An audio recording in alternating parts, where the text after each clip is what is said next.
Mic test, mic test, mic test. Hello, 1, 2, mic test, mic test. 1, 2, 3, mic test. Mic test, mic test. Hello, 1, 2, 3, mic test. Hello, 1, 2, 3, mic test, mic test.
Good evening, ladies and gentlemen.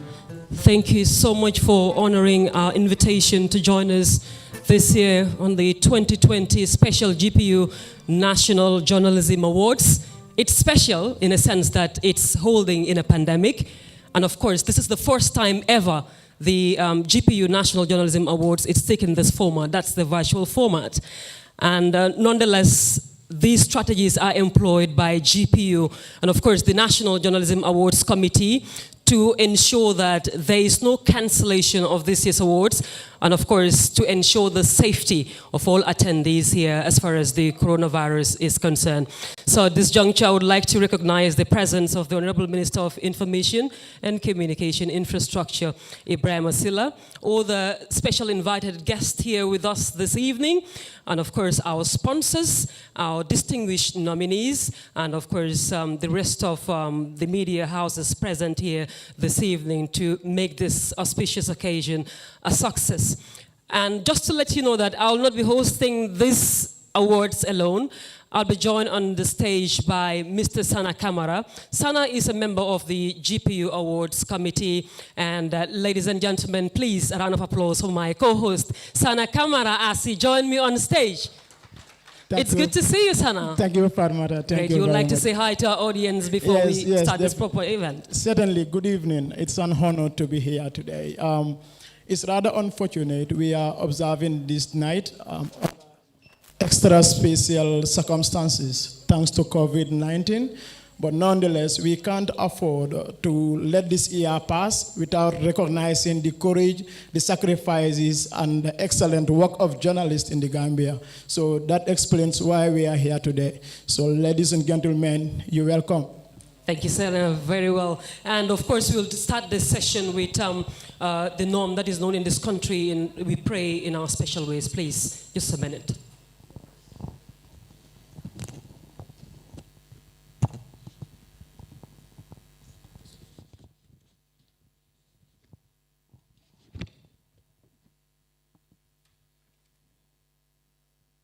Thank you, may the Lord answer all our praise.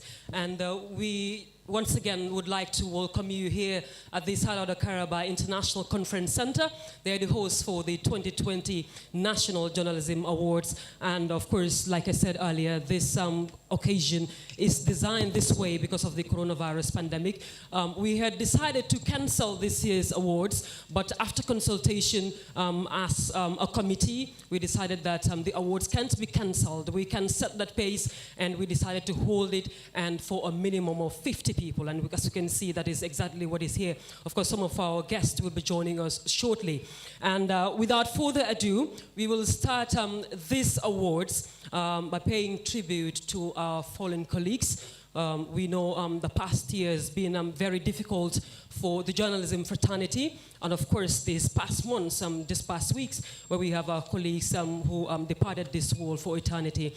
And we'd like to pay special tribute to our colleague Sisi Sawane, and of course Jamila Tubari, Sajo Baro, and Ahmed Keril. And iAfrica, if they have the video for these fallen colleagues, they'll just play them and we'll just look at them for a minute. Thank you.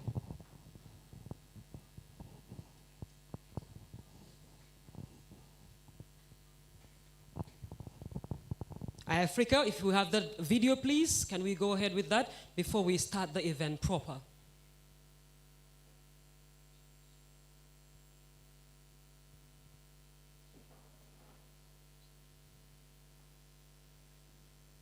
Right, I think they're trying to sort that out there, Sana. And then we have a lot of activities on our lineup this evening, and we don't intend to keep our guests too long here. We said it's a virtual format, and then, of course, we would like to go straight with the program. We have the awards video here, but before we go with the awards video, we would like to let you know that this particular awards is being streamed live on most of our broadcast media here. And of course, top on the list here is Gambia Radio and Television Services. So if anybody is here and those outside can just tune into GRTS, and they will of course be able to watch this awards live. Star TV is also connected here, and they're streaming this awards live. Paradise TV as well. We have Gambia Talents Promotion, Fatu Network, Fatu, Voice Out Digital, VOD, and QTV. So ladies and gentlemen, these are the media houses that are streaming this year's awards live. So our audience out there, if you want to have choices to make, you can just switch into either of these TV stations, and you should be able to watch them at home, and you can just go online if you would like to watch these awards online, and then tune into Fatu Network, Fatu VOD, and you'll be able to watch this award live. Sana, what else do we have there? I think there is a promo video on the awards. I don't know if we have a technical hitch. Yes, I'm not sure about that, but we will have to. I'm sure Kante can hear us. Kante, if you can hear us, let's go with the awards promo video one more time, if we can't have the promo video for our fallen colleagues. Right, that's it.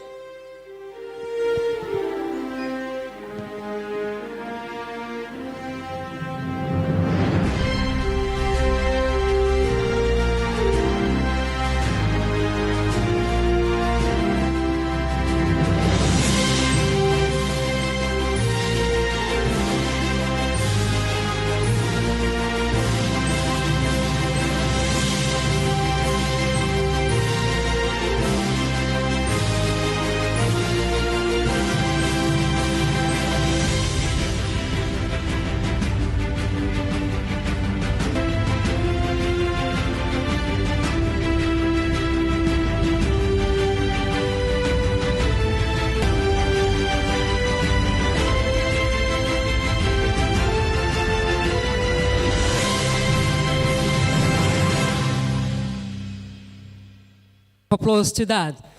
Great. And that particular video was designed by the communications team of this year's GPU Awards Committee. And we would not go further without acknowledging the hard work that this particular committee that have been in office just this past months and would be holding or staging these awards for the next 3 years. The hard work they've been doing, Sana, for the past months. It's been so hectic, and then the hustles and tussles were just there, bare for all of us to see. Yes, I think it was very tough, I would call it. But we are here tonight, so today is about celebration. And I think looking back, we should feel proud that we've made this possible.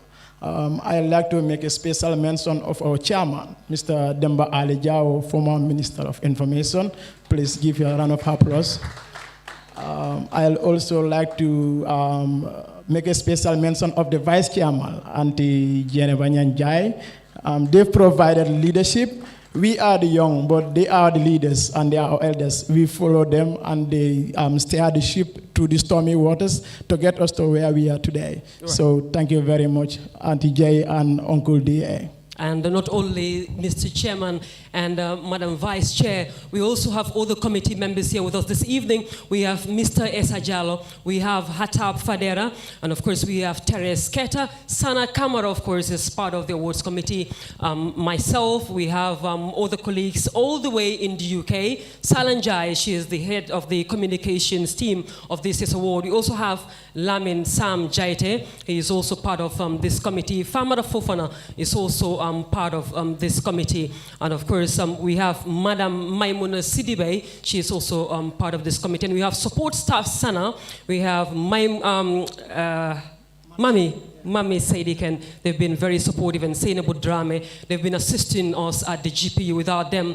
this wouldn't go through. So a round of applause to these people that we have mentioned. And of course, the awards committee also comprised of our judges. I can see Mr. Jibairu Jane. Jibairu, welcome. And we have the chair of the awards committee, and that's Madam Fatim Baji Sinyan. We also have Mr. Mahdi Jabate here with us this evening. I'm not sure we have all the judges here, but we acknowledge your presence and thank you very much for the support. Right, Sana, at this point. Fatmata, when it comes to the judges, I think we are missing 2 seats. Someone should volunteer to occupy those seats. We would like to make a special mention of Madam Agnes Tomasi. Last year, she chaired the judges panel, and this year she is a member of the judges panel. The second member of the judges, Mr. Hasum Sise, is the director of the National Center for Arts and Culture, but could not also make it. So we'll also like to make a special mention of them. On the side of the award committee members, we will also like to mention the passing of Mr. Lamin Fati. He is the country director of Child Protection Alliance. So those are the ones that we forgot to mention. Thank you. Right, and we don't intend to make this so boring. It's virtual, and people are sitting at home. We don't want to bore them. And we have to go straight to the point. And we've mentioned the tremendous support that we've been receiving at all ends. But this awards, like I said, couldn't have hold without the support of our sponsors. We've been finding it very difficult to get people to finance this particular awards this year because of the COVID-19. It has disrupted all activities, not only here in the Gambia, but beyond our shores. But nonetheless, a couple of organizations decided to support us to ensure that this awards hold this year. And we cannot do justice without playing a promo video for them to acknowledge what they've done for us so far. So Kanta, we can go with that video if you have it there.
Fudo, fudo, Jimmy Amina Samina Fulbe. Pulo di mo, mohala to finande, mo uchata, munya madugache.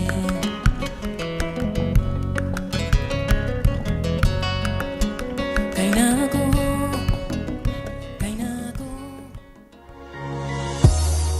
Their journey of 1,000 miles begins with one step. At a Unique Group, we pride ourselves with 20 years of exemplary leadership, experience and service delivery. Allow us to take you into the future. Enjoy high-speed internet connectivity at affordable prices, whether at the office, school or at home. We've got you covered anywhere in the country. Your safety is our primary concern. Have us install state-of-the-art HD surveillance cameras and security devices. Monitor and manage your vehicle's movement with accuracy using our GPS tracking solutions designed to meet your organizational and personal needs. Let blackouts be a thing of the past. Acquire our solar inverter systems and enjoy clean, unlimited electricity supply all day 24/7. We are only a phone call away. Reach us on 439-0424 or 224-7777. We are Unique Group. Your needs, our business.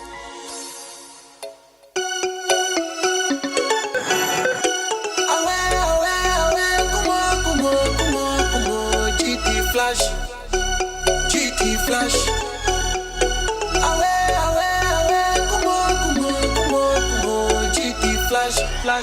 Withdraw your cash. GT Flash cash. No need to queue at the banking hall. GT Flash cash. Withdraw access my telephone B. GT Flash cash. Never more than never go to simple boy. GT Flash cash. Dial *737 has boy. Withdraw your money on the ATM. The ATM, Johnny. Axa GT Bank, mobile RB. Withdraw more cash without a card with GT Flash Cash by simply using your mobile phone. GT Flash cash.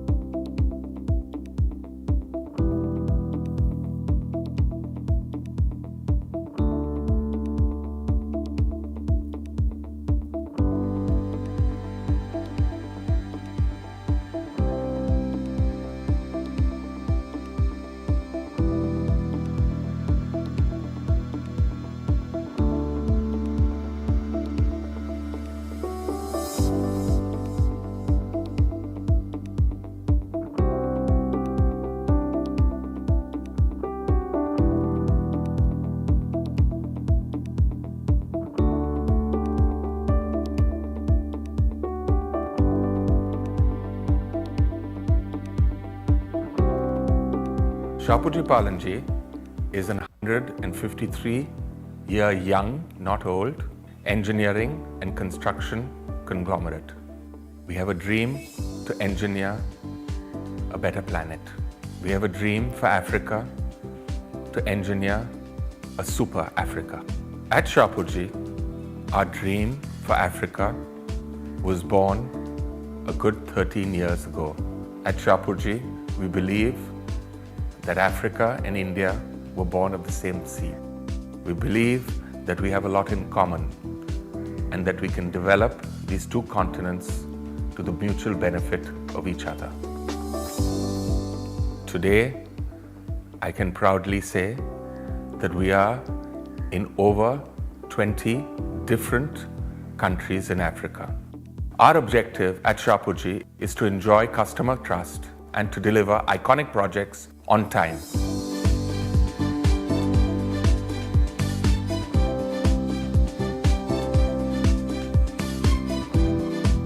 We are and have been an international organization for 48 years. In order to focus our vision on certain areas, we would like to have a strategic growth in Africa in the following areas: solar and storage, large-scale convention centers, mass housing, large marine projects, large infrastructure and connectivity projects, large oil and gas projects.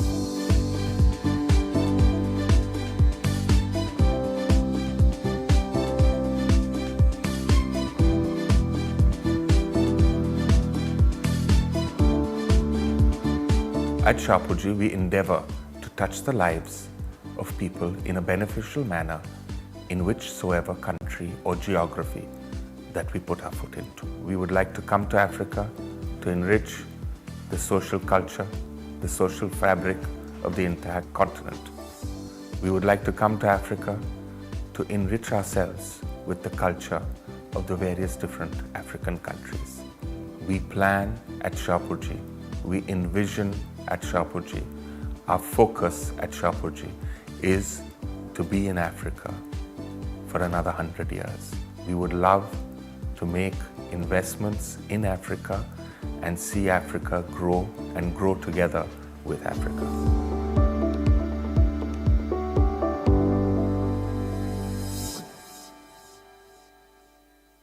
And from the depth of our hearts, from the depth of our hearts, I will say very big thank you to the EU delegation in the Gambia, and of course, Unique Solutions, Shapoorji, Palonji, and GT Bank Gambia. We also have other donors who wouldn't like to be mentioned here this evening, but we say a very big thank you to all for making this night a success. And we are hopeful that next year we'll have a lot of donors coming on board to support the plight of journalists here in the Gambia.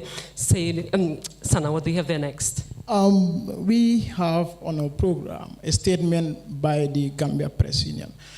We gathered here today to respect the invitation or the request by the Gambia Press Union to celebrate excellence in journalism.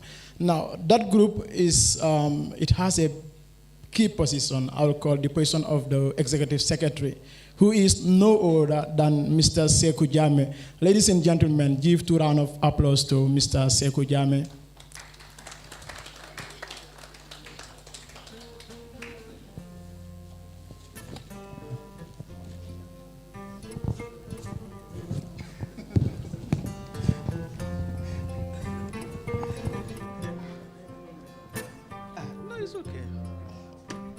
Well, good evening, everyone. I chose to sit with the nominees because, you know, that table over there is actually very close to the food. So I will have to compete with the VIPs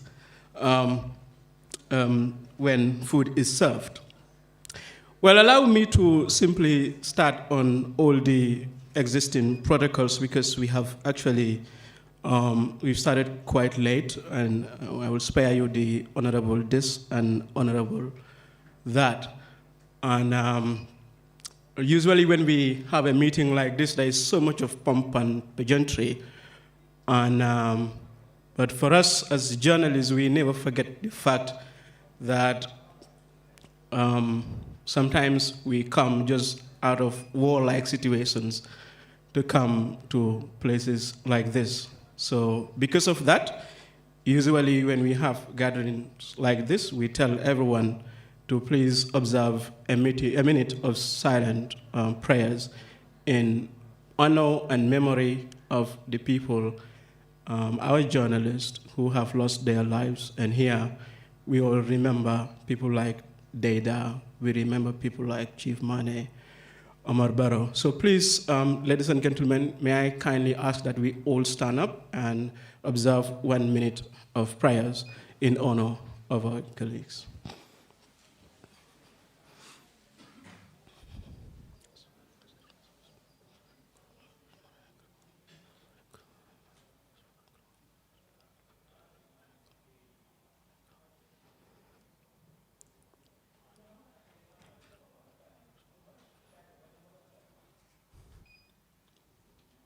Thank you very much. May God answer our prayers.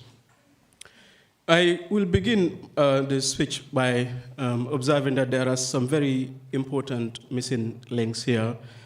Sharif Bojang, Jr., the president of the GPU, couldn't be with us.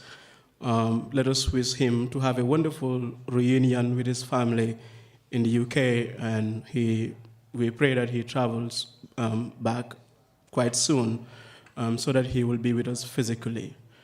And I also observed that the immediate former president of the GPU, Mr. Bai Emile Touré, also couldn't be with us. I spoke to him a few hours before the event, and he told me that he was feeling a little bit under the weather.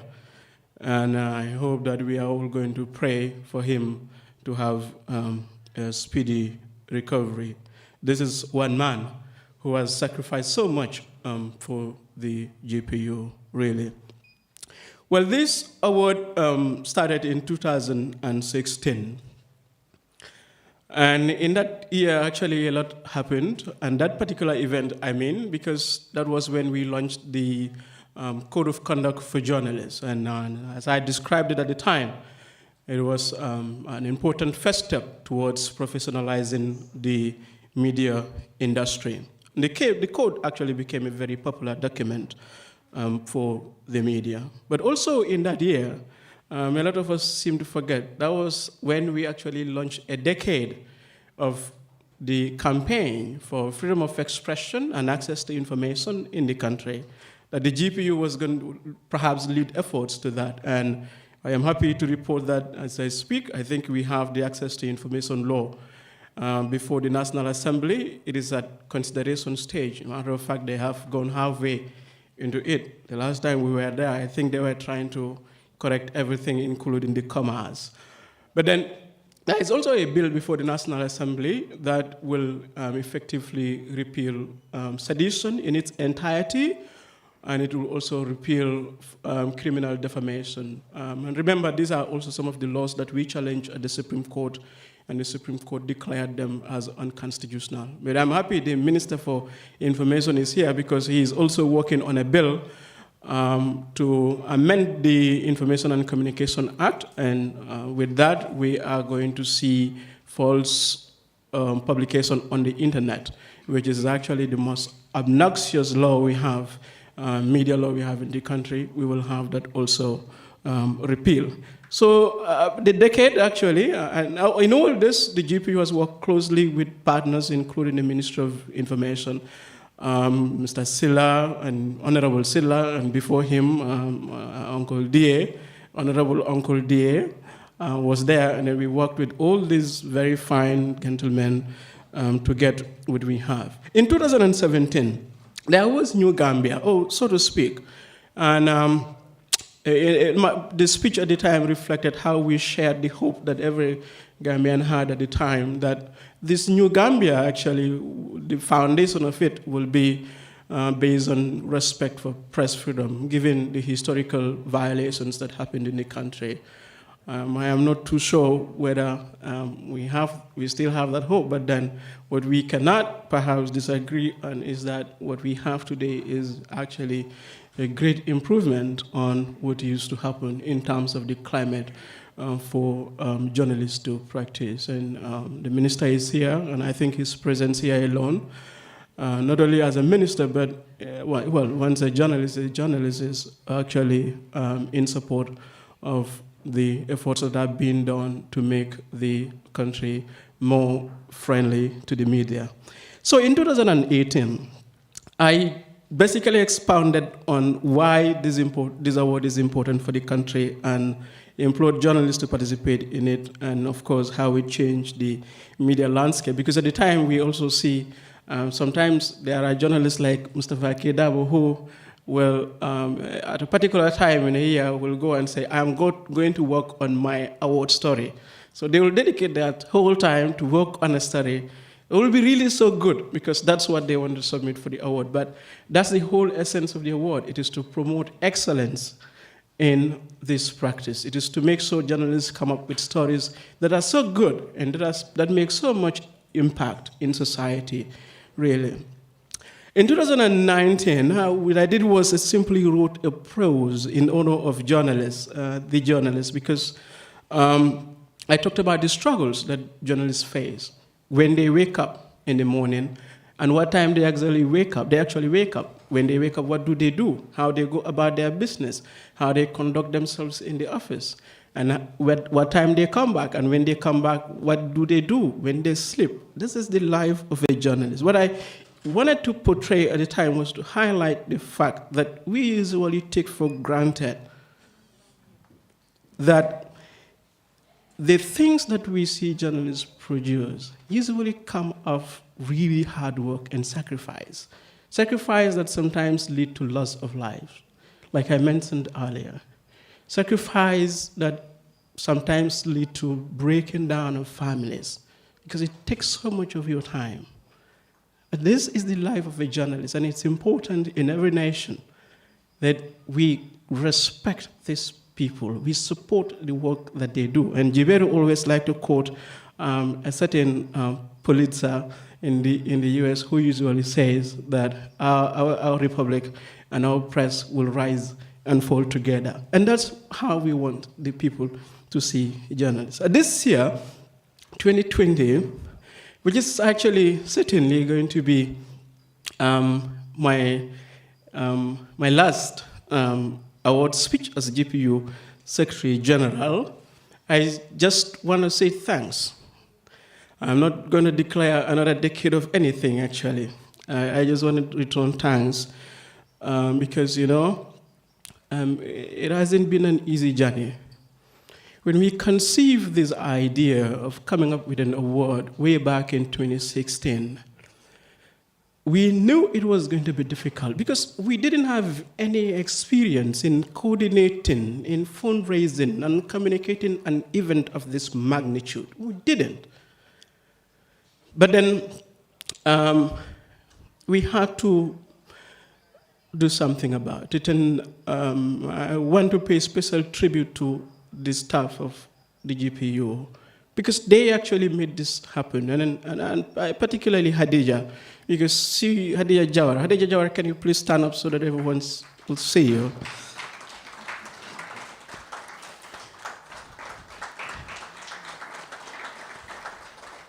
Thank you.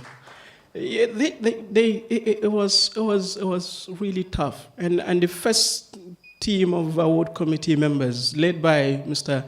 Musa Sise. In fact, I just saw on Facebook that today is his birthday. Musa, wherever you are, happy birthday to you. When I invited Musa to the office and we sat at a balcony over tea, and I talked to him about the award, and he told me, you know what, we can't do this because, it's not just that there is no money, but the entities that we would want to rely upon to give us funding at the time will not give funding to an organization like GPU because the way we were seen at the time.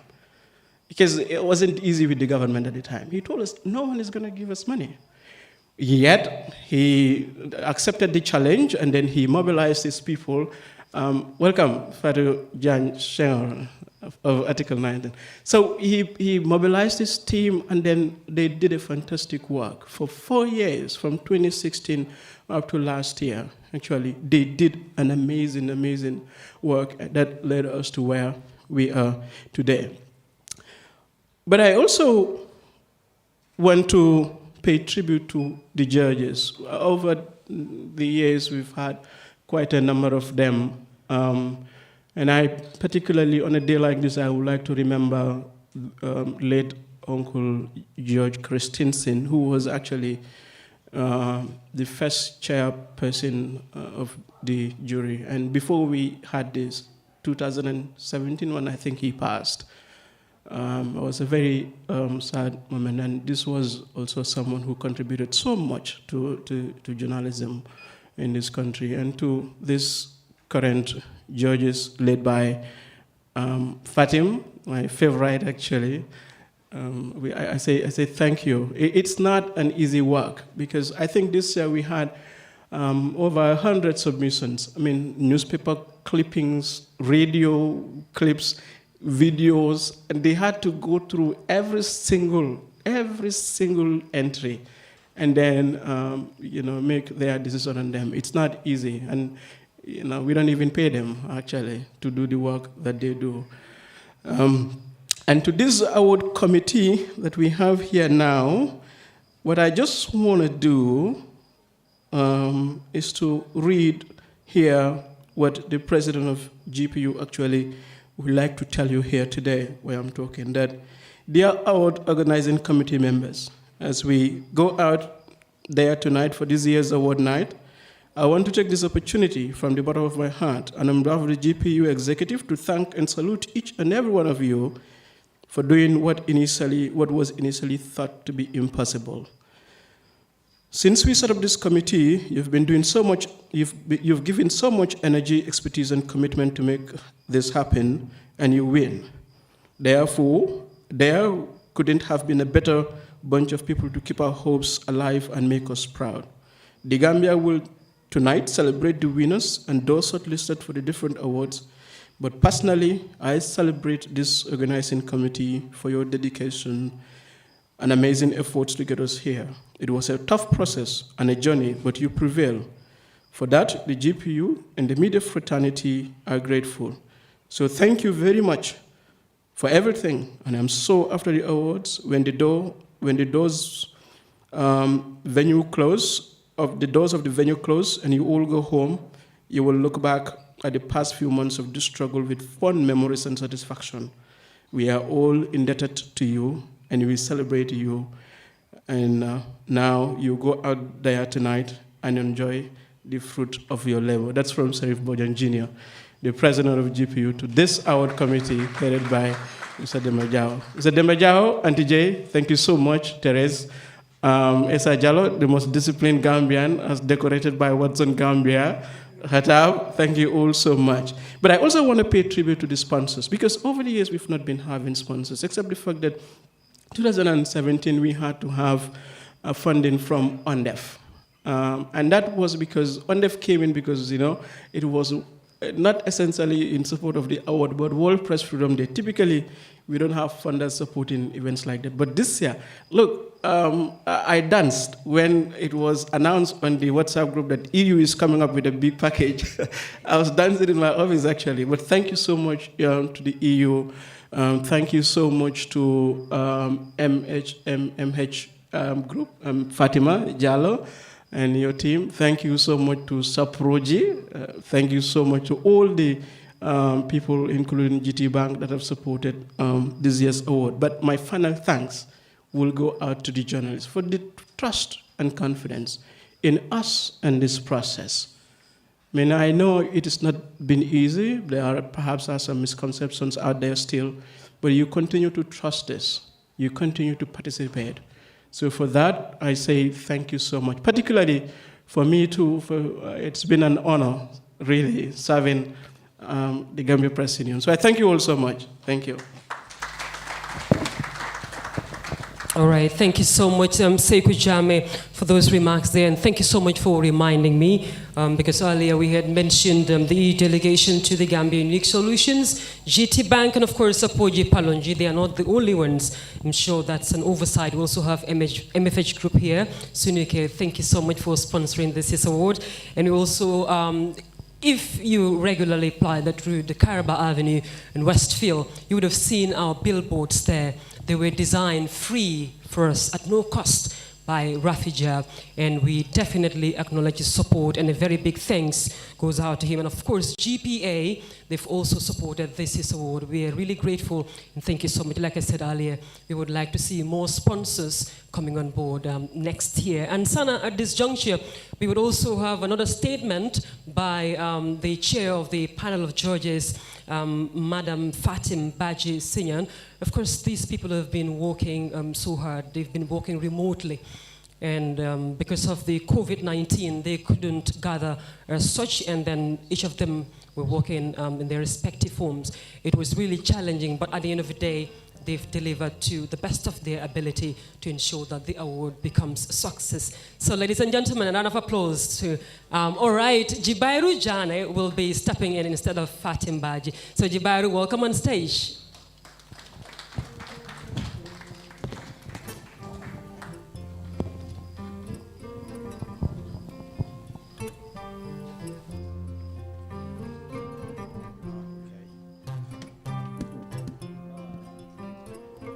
You know, there is trouble in the night when your boss sits right there and look at you and said, you go forward.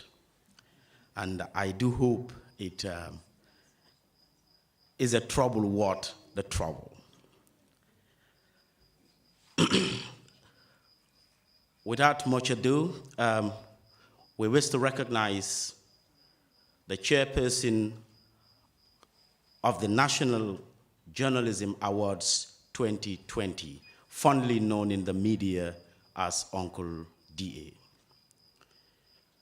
We wish to recognize the presence of the Right Honorable Minister for Information and Communication Infrastructure, who is our own brother, Honorable Ibrahim Asila.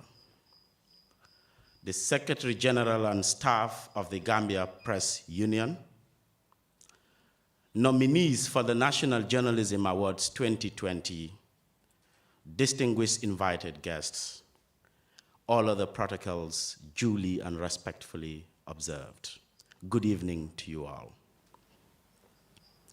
It is with great delight and with a deep sense of gratitude that my fellow judges and I have been bestowed the honor to serve as this year's panel of judges for the Gambia Press Union National Journalism Awards 2020, which is the 5th edition.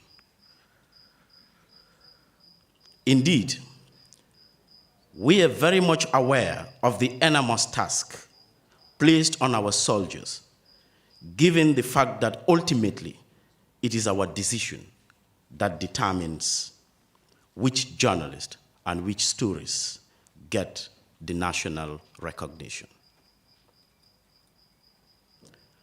For that matter, our decision is indeed at the heart of the integrity and credibility, or lack thereof, of not just the awards, but also the very soul of the Gambia Press Union is on the line. With this recognition, I wish to assure this audience that my colleagues and I were hugely concerned and committed that we reviewed the various entries with utmost meticulousness, professionalism, impartiality, and above all, honesty. Humility will demand that we take full responsibility for the outcome of these awards tonight. Mr. Chair and distinguished nominees and invited guests, both here and those watching us online. Before I proceed, please allow me to quickly introduce the panel of judges for the 2020 National Journalism Awards. They are no other than the Right Honorable Madam Fatim Baji, chairperson of the 2020 Awards Judging Panel.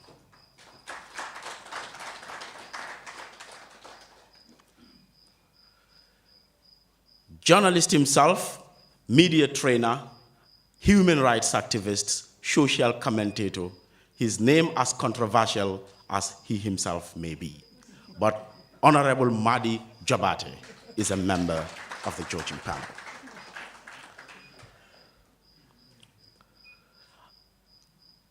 He is known to many as a historian, but obviously, journalism requires knowledge of context, and history is one arena that provides context. And he has been, for several years, a journalism trainer, particularly at the Media Academy for Journalism and Communications. He is no other person than Honorable Hassoum Ceesay.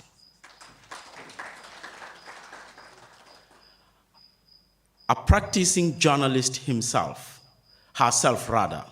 she has always been there, and she is still there, a colleague to all of us, and today leading probably one of the biggest voices on democracy in West Africa, the West Africa Democracy Radio. She is no other person than Agnes Tomasi.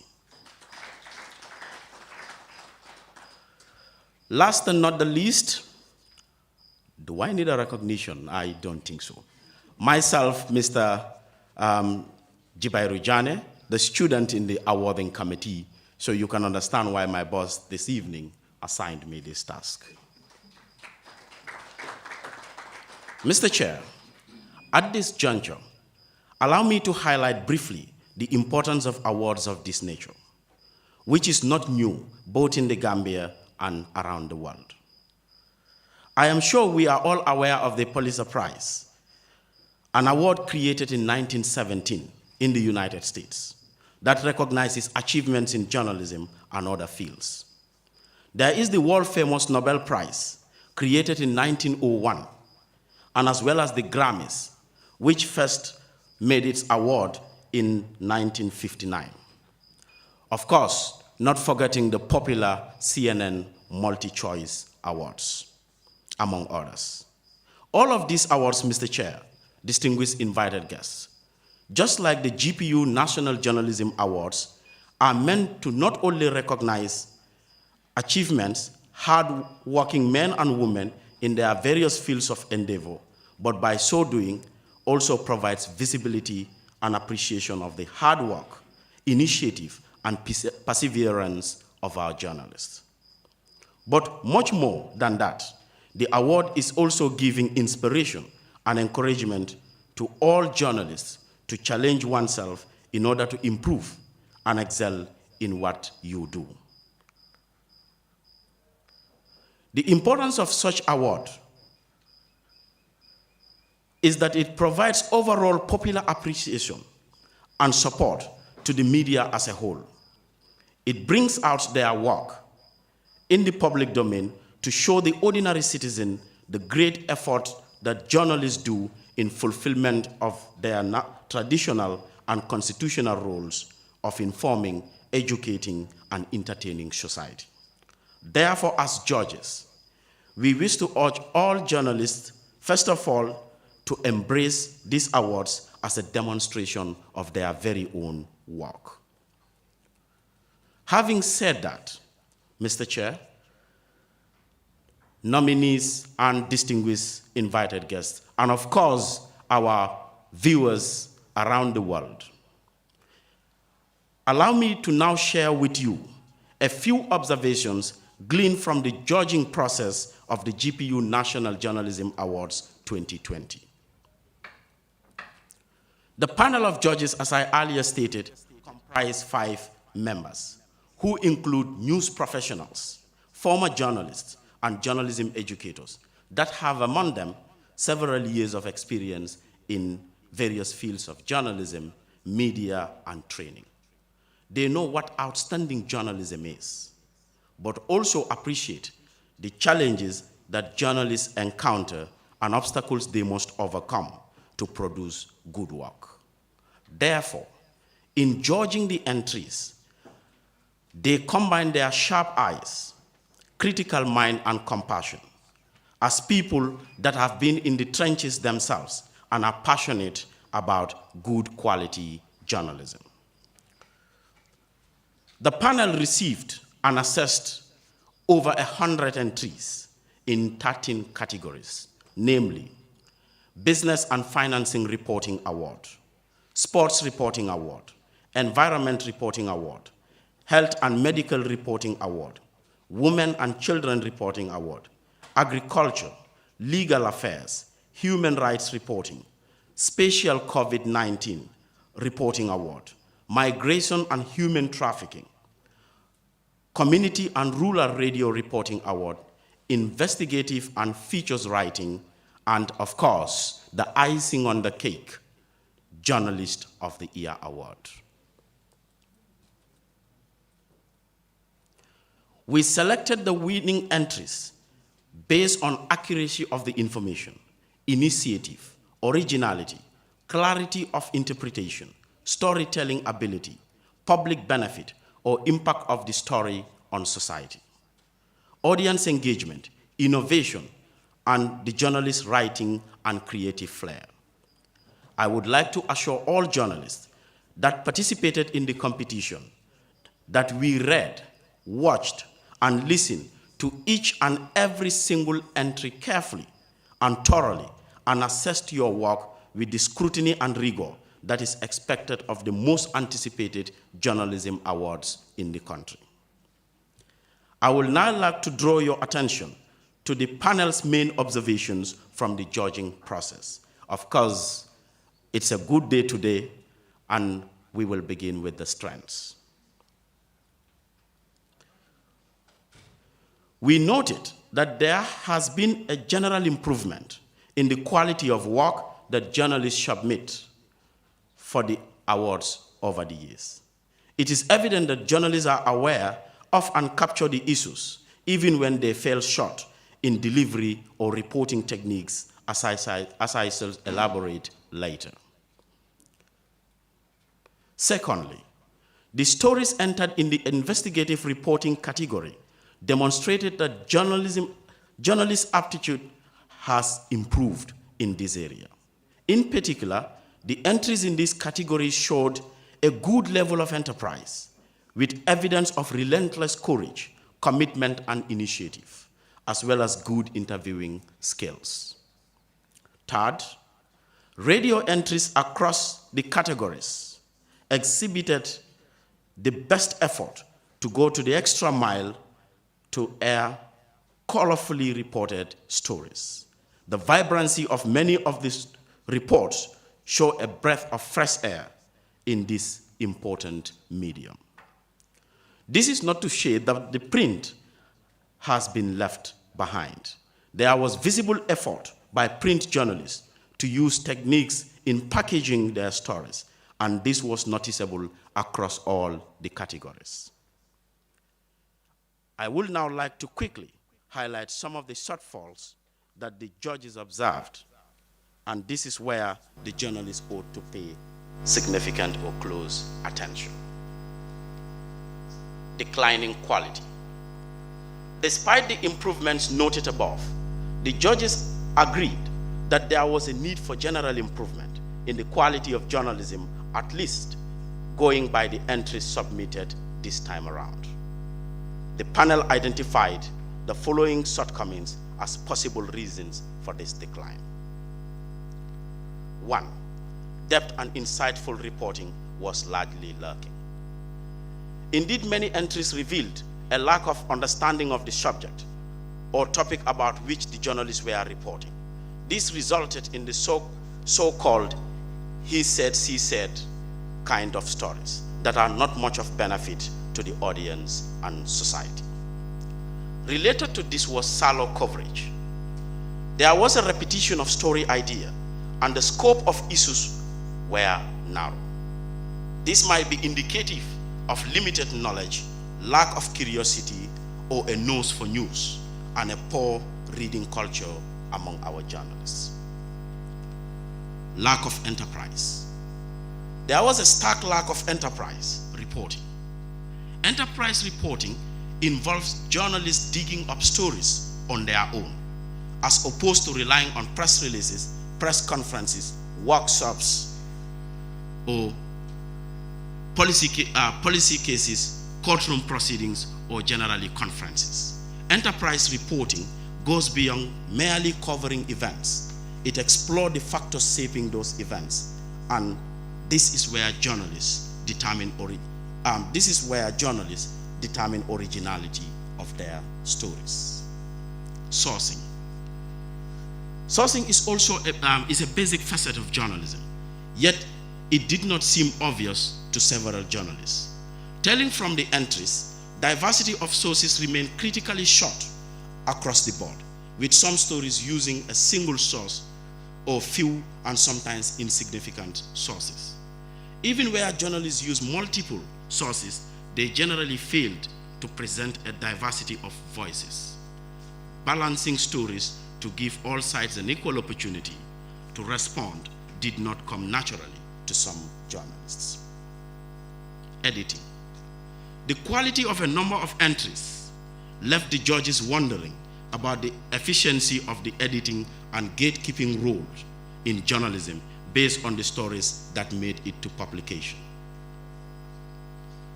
While this may cast the spotlight on sub-editors, It should also remind reporters, especially for print, that they must always assume the role of sub-editors or self-editors in order to improve the quality of their reporting and writing. The role of their editors is therefore paramount, and media houses as a whole provide effective guidance, including capacity building to journalists in order to enhance their use of language. In this aspect, we will also urge both MAJAC and the UTG School of Journalism to also further strengthen their standards to ensure effective command of the English language and strong mastery of knowledge and skills of journalism at the highest level so as to produce high quality journalism. Journalists and journalism that can compete even in international awards. The night is getting longer, and I am getting signals from the panel that we should end now. And therefore, as I end, I would like to thank all journalists that participated in this process by submitting their work for scrutiny. While this is not an easy and comfortable thing to do, it is an important step in your own professional development.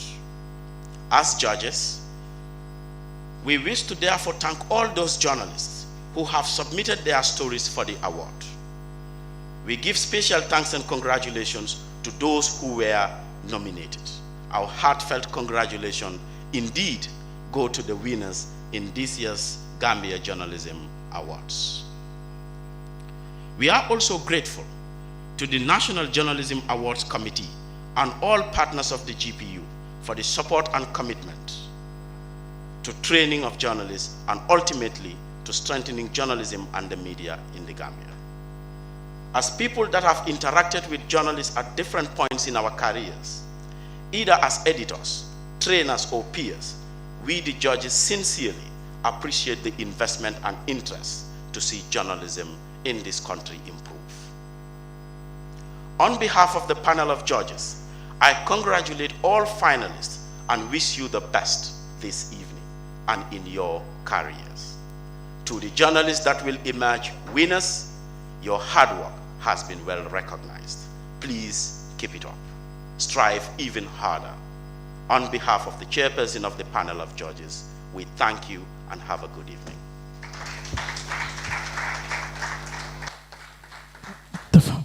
Thank you very much, Mr. Jibairu Jane.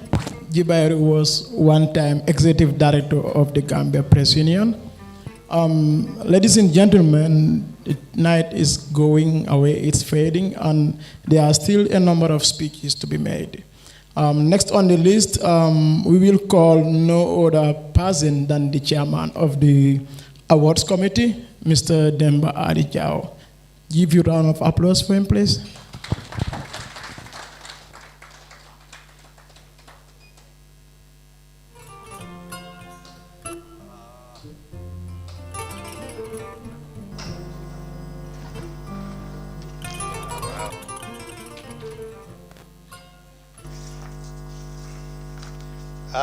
The Honorable Minister of Information and Communication Infrastructure, distinguished guests, nominees for the awards, and all other protocols observed, as we would say in this country. Today is the culmination of quite a bumpy road, and we should therefore thank the Almighty for seeing us through this difficult journey. We should therefore say, Rabbi Cindy Hellman 3 times. We indeed traveled a very hard road in order to reach here. The 2020 National Journalism Awards Committee began its long work in March, the very month that the China virus, as Donald Trump would call it, arrived in this country.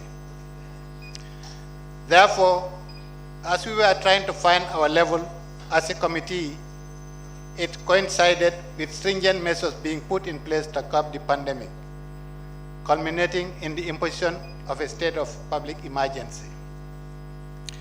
We were therefore compelled to hold all our meetings and other activities online. You can imagine the challenges of doing so in this country. Not only having to deal with an erratic internet connectivity, but also having to deal with other distractions that make virtual meetings quite challenging. It was such a challenge that we even at one stage thought of aborting the process, aborting the awards for this year. However, after some frank discussions and soul searching, we concluded that it would be unfair to deny Gambian journalists the opportunity to showcase their work for 2019, and we then renewed our determination to go ahead with the process, regardless of the challenges. We therefore took the decision to make it a low-key process by reducing the number of categories to be competed for from the more than 20 in the previous years to only 13 categories this year. Despite that, however, the judges received over 200 entries from over 40 journalists, quite an unprecedented response under the circumstances. We, however, regret that there was no entry for the community rural radio reporting category. While we are not sure as to why there was no entry for that category, but we will find out and if need be, make necessary efforts to ensure that our colleagues in the rural areas can also participate in future competitions without any hindrance.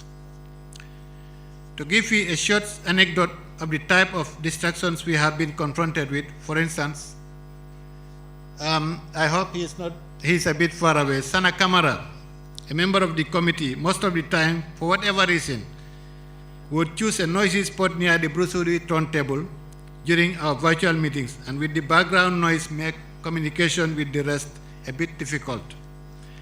Let me, however, hasten to add that Sana was not only one of the most active members of the committee, but he was also quite versatile, ready and willing to step in any area he was needed. For instance, after the head of the fundraising committee, Dudu Bojang, went AWOL, Sana took over and did a wonderful job. I just cannot imagine how we could have accomplished our mandate if we did not have him amongst us. Thank you, Sana, for the useful role you played in the process. I should not, however, forget the special roles played by some members of the communications subcommittee, like Lamin Sam Jaite in the UK, Salanjai, also currently in the UK, Fatmata Sisi,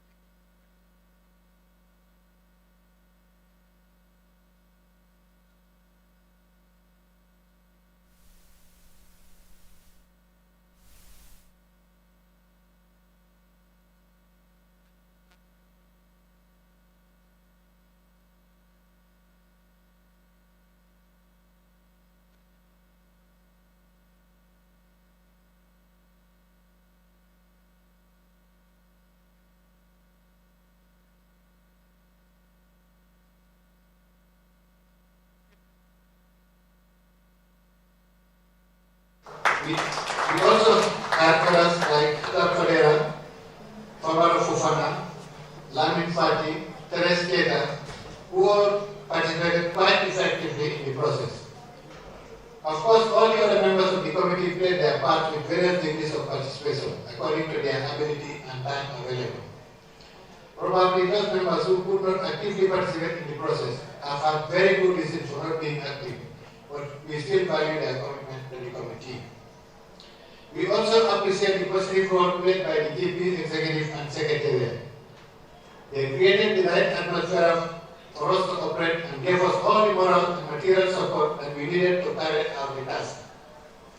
They never hesitated to come to our assistance every time we needed it. They also put at our disposal the facilities of the Secretariat as well as attached to the committee two of their most dedicated staff, Mami Sedikan and Senabu Drame. We are also grateful to Buba Fati, the accountant, for meticulously managing our funds. Despite all that, however, the GPU executive never interfered with our work. When it came to the selection of the judges, the committee meticulously identified 5 eminent personalities with proven integrity and impeccable media-related background. who all were quite abreast with all angles of the media. Just a mention of their names is enough to convince anyone that they are among the creme de la creme of the profession. Mrs. Fatim Baji Sinyan, a former Minister of Information and a communication professional, chaired the panel. The other members were Mrs. Agnes Tomasi, a veteran journalist who was also chair of last year's panel of judges. Madi Jobate, a journalist and human rights activist. Hasum Sise, Director General of the National Council for Arts and Culture and a historian. And last but not the least, the Honorable Jibairu Jane of the National Assembly. We were quite convinced that they had the capacity to handle the task to everyone's satisfaction. I therefore take this opportunity on behalf of the committee to thank them for the great sacrifice they had to undergo in order to accomplish this mandate. Indeed, we were not disappointed, despite all the challenges they had to face in order to carry out the work. Like the committee, they also had to do all their work online with all the challenges it posed. I would dare say that they were confronted with even much more challenges because they were also compelled to perform the delicate task of assessing all the entries online, which was quite an enormous task. Of course, under such a situation that we all have been operating, it is quite natural to expect some problems, and indeed there were quite a few. Among those were the unfortunate incidents of some of the shortlisted entries being disqualified after the judges reassessed their initial shortlist. As a result of the pressure to meet the deadline, some names were inadvertently released as being among those shortlisted, only to be realized after reassessment that their entries did not meet the required threshold. I can assure you, however, that according to the judges, all those entries were later disqualified were among the best, but they were downgraded just because they failed to meet certain entry requirements. Therefore, on behalf of the committee, I wish to take this opportunity to offer my sincere apology to those concerned and to renew our respect and confidence in them to urge them not to get discouraged in participating in future awards. I wish to emphasize here that the awards are for stories published and broadcast in 2019. However, because of the impact of the COVID-19 pandemic on the society, we decided to include a special category on COVID-19 reporting, even though the pandemic only reached this country in 2020. As I said, it had not been an easy journey, especially when we were also required to raise our own funds to finance the process. I understand that this is the first time that the award ceremony has not been exclusively funded by the GPU, like it had been in the past. But instead, the whole process was this year financed by money raised by the committee. Of course, we all know that raising funds during the pandemic was quite a daunting task.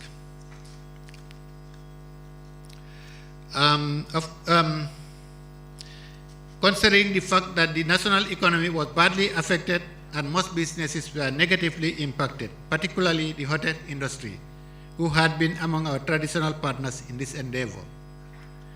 We, however, still went around with cap in hand to many institutions and individuals that we considered as friends of the media. However, we were a bit disappointed that some of those we had taken for granted as our natural partners let us down, giving us high hopes, but at the end of the day, those hopes were dashed. I wish to assure them, however, that we are not giving up and will continue to knock on their doors, as this is an annual event and we are quite confident that they would come on board. We are, however, grateful to all those who are quite receptive to our plea, and some of them donated quite generously. Therefore, I wish to take this opportunity to express our thanks and gratitude to the European Union, particularly former Ambassador Attila Laios, Guarantee Trust Bank, Sunicare of the MFH Group, Gambia Ports Authority, particularly its Managing Director, Usman Jobate, the Unique Solutions Group, particularly its CEO, Papa Yusufanjai, who also donated some quite expensive gadgets. We also thank Mr. Rafi Diab of R&A, Shapoji Palonji Mid East LLC, and the Gambia Red Cross, who donated a laptop to the winner of the special award on COVID-19, and of course all those who contributed towards the success of the event. We also thank certain individuals who made some handsome donations, even though some of them have asked not to be mentioned in name, but they include the Honorable Fatmata Jahumpa Sise, former Speaker of the National Assembly, whose intention was to actually adopt the political reporter category in honor of our late father. But unfortunately, that category was among those dropped this year. She, however, still went ahead to donate generously towards the program, and we thank her very much for that. It was thanks to those generous institutions and individuals and all those who contributed both morally and financially, which enabled us to hold today's event. We just cannot thank them enough for coming to our aid when we needed it most.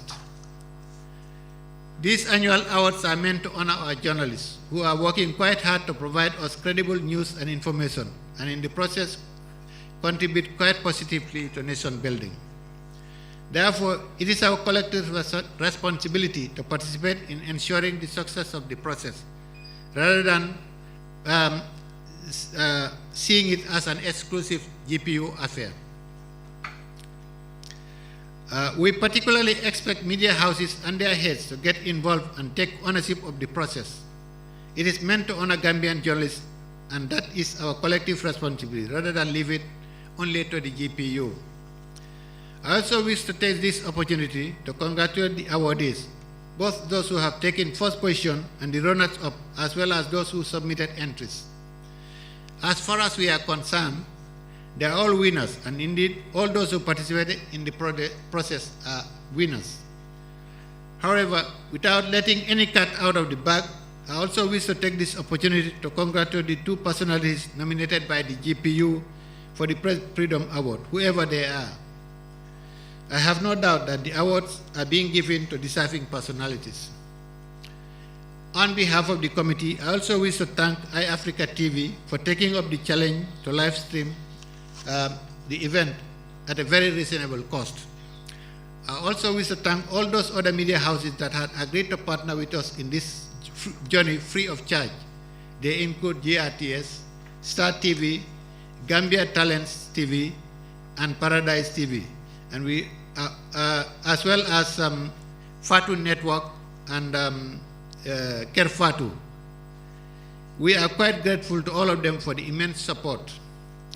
On behalf of the 2020 National Journalism Awards Committee, I also take this opportunity to thank each and every one of you present here tonight to celebrate our indefatigable journalists and reporters.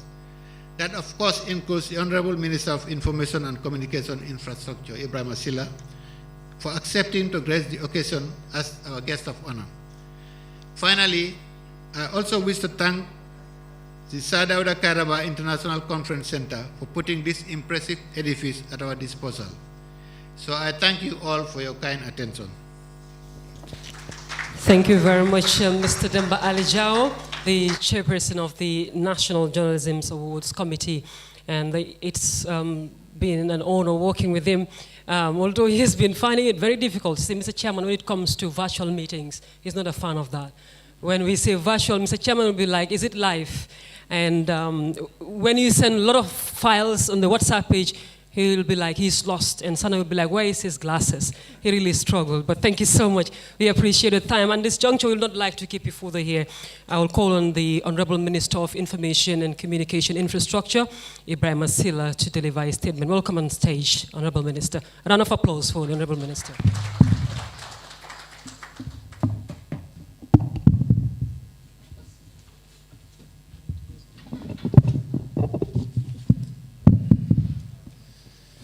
Thank you so much, Madam Chair. And let me also stand on the existing protocol to recognize and appreciate the presence of two former information and communication ministers in our midst, in the persons of Honorable Madam Fatim Baji Sinyan and Honorable Demba Alijao, but also the representative of the European Union, the doyen of our journalism fraternity, Uncle Chorno Jallo. But we also have some not too friendly special guests, but who are also very, very, very close allies of our work in the media, but also in the governance sphere, in the person of Madi Jabate, a very good friend, but also we never agree on anything.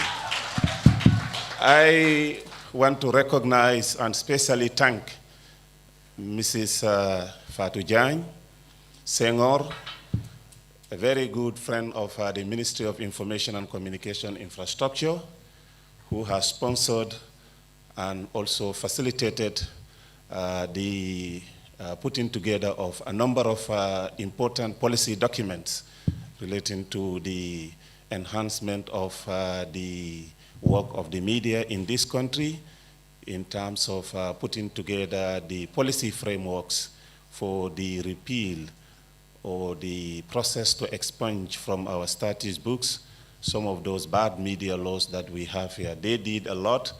They funded, but also provided the necessary expertise to make our work easy. We collaborated with them and the Ministry of Justice and the Attorney General's chambers, and also the civil society represented by Madi, and also a whole number of journalists from the Gambia Press Union. I want to assure every one of you, including the partners of the Gambia Press Union, of our commitment to work with you in this journey that we've started since 2017 to ensure that we don't only provide the necessary enabling environment, but we also make it possible for journalists to work freely in this country, but also responsibly to ensure that we provide the necessary information to our audiences and also the general readership for them to make informed choices. Unlike Mr. Sekou Jammeh, who has just announced this is his last time, I want to assure you that the government of the Gambia will continue to work with you, will continue to partner with you, will continue to be with you in this journey to ensure that what we've started in 2017 is accomplished and on time. I want to announce that we currently have the access to information bill at the National Assembly. We also have some of the policy documents that we've submitted to the Attorney General's chambers for review and subsequent laying of these important policy documents as bills at the National Assembly for discussion and possibly for ratification. So those commitments are there. I do recognize the personal and collective sacrifice of a whole number of you, especially during this very difficult time when everybody was indoors, were panicked, but the journalists and the media were there to provide the necessary information for people to make informed choices, but also for people to be at ease, not to be panicked, and also not to do anything that would be otherwise catastrophic. At a time when the entire world was thinking about what could be done to ensure that we have a solution, the media was never waiting for those solutions to be found. They were there providing the information. They were there bringing the necessary expertise together, either virtually or collectively, to ensure that information has always been provided.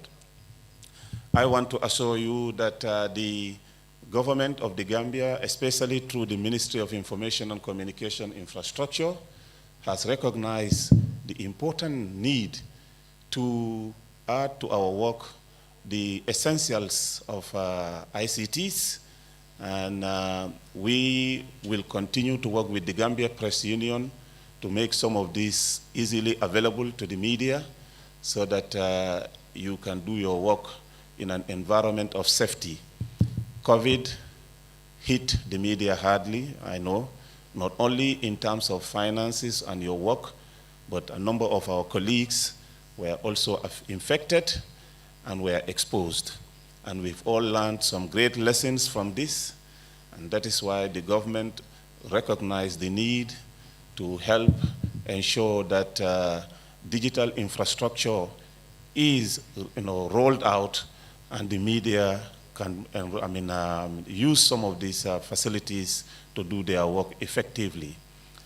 Professionalism is also something that we have recognized to have improved greatly in the last several years.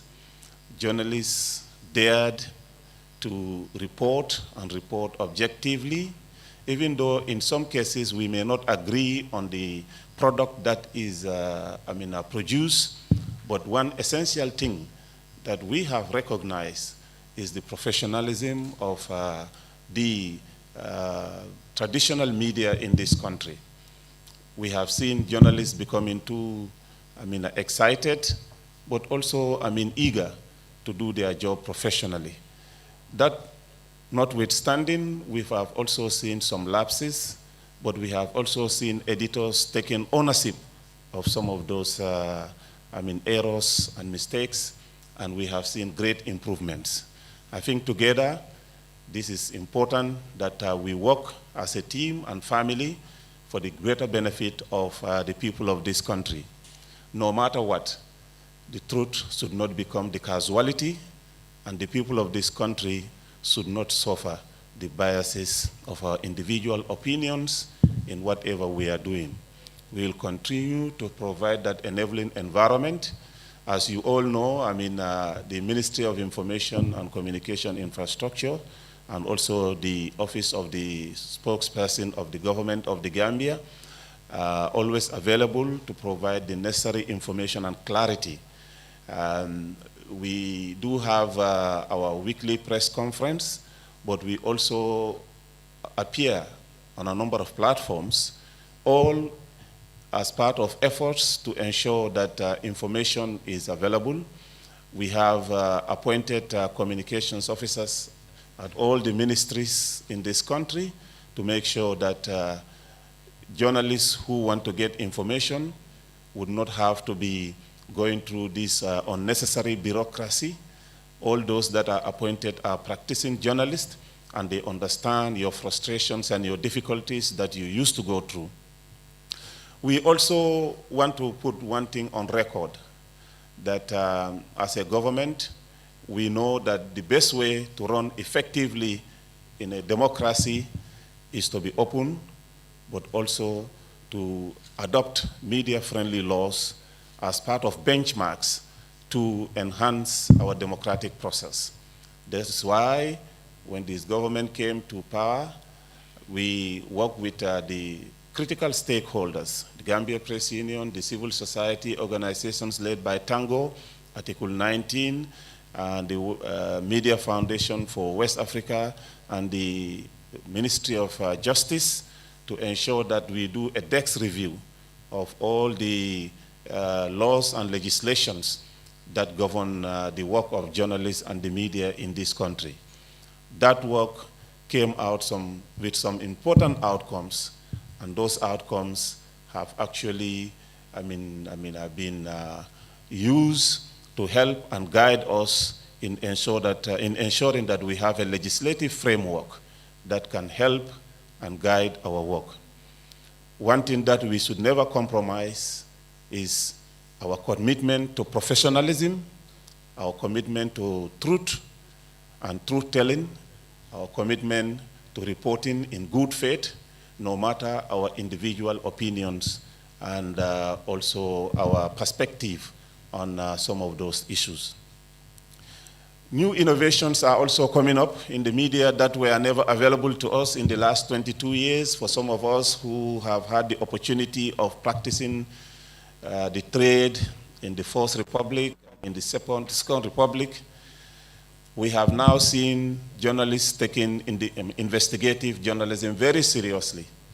And as a government, we recognize the work that you are doing, but we also want to assure you that our doors are open. If you need information, please contact us and we will make it readily available. At some times, it is always difficult because some information need to be carefully processed, ensure that whatever you are giving out to the media is accurate, is correct, but also is above board. And that work will still continue, that collaboration will still continue. We are happy that for 3 years, going to 4 years now, no journalist has ever been arrested in this country because of what you have reported or because of what you have broadcast in your media. That is a very good, remarkable progress. Yes, we have had some issues of fracas between the security forces and some journalists at some events, or with some political party loyalists at some of their events. But the goodwill has always been there, and the government's commitment is unwavering that the media is critical in any democratic dispensation, but also responsible media is critical in harnessing the powers of the people of this country to collectively develop our country from where we were to where we want to be. One important issue that I have also noticed is how the traditional media is striving to improve not only on what they are reporting, but also their legacies. And this is extremely very important. From the First Republic to now, from where we were and where we are now, I have seen great efforts being put in the work of the journalists, the training, the capacity building, but also the commitment of the editors and media owners to truth and also, reporting in good faith. This is extremely important, and we will continue to work with you. It is not the business of the government to, get the media arrested or the journalists arrested, but it is the responsibility of the government to ensure that truth is available, information is available to the media, and that when that information is available, I guess we'll all do what is right to inform the people accordingly. We will continue to work with you. Our doors are open, and we will continue to recognize and also appreciate the good work that you are doing. On behalf of the government of the Gambia, let me thank the Gambia Press Union and the organizing committee for this very important work that you have done in putting together all these efforts that we've just had, despite the limitations, but also the difficulties burdened on you by the COVID pandemic. We wish to put on record that next year, the Ministry of Information and Communication Infrastructure would like to be part of this great event, because we should be part of the celebrations, celebrating our own people who are doing a lot, who are producing professional work as part of this great initiative for the younger ones to also know that journalism is not about sensational reporting. It is about doing the right things, reporting the truth, and also informing the people for them to make informed decisions. Thank you very much.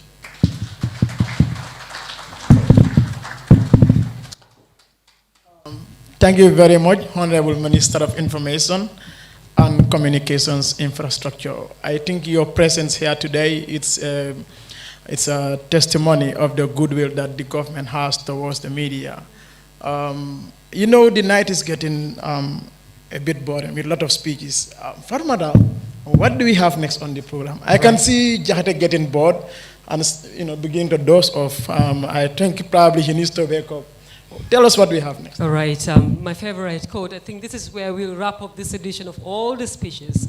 It's good to make all these beautiful speeches here and then all the listening, but it's also important to do all the acknowledgements and celebrate our journalists. That's the main purpose why we're here, because they've been doing all the listening out there and all the write-ups, and we're here tonight to celebrate them. And at this juncture, we would like to bring our surprise artist here. We didn't mention them in the initial, but they're here. And of course, ladies and gentlemen, the Bright Stars are in the building and they'll be entertaining you tonight. Welcome on board, Bright Stars. Give it up for the Bright Stars.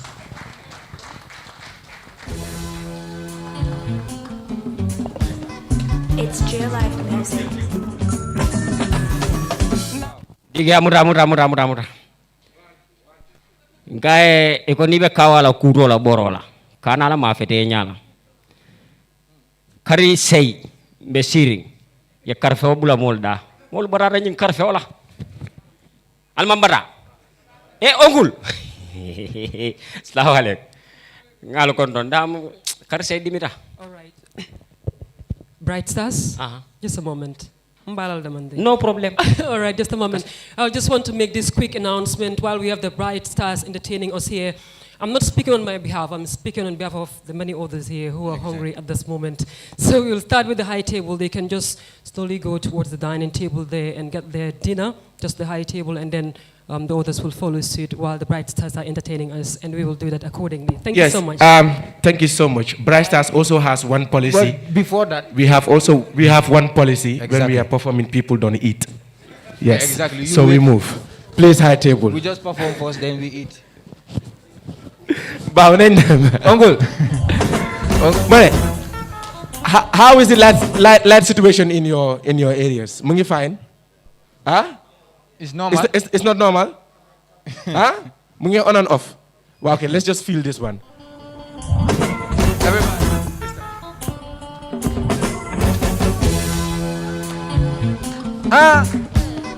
It's Jill Life Music.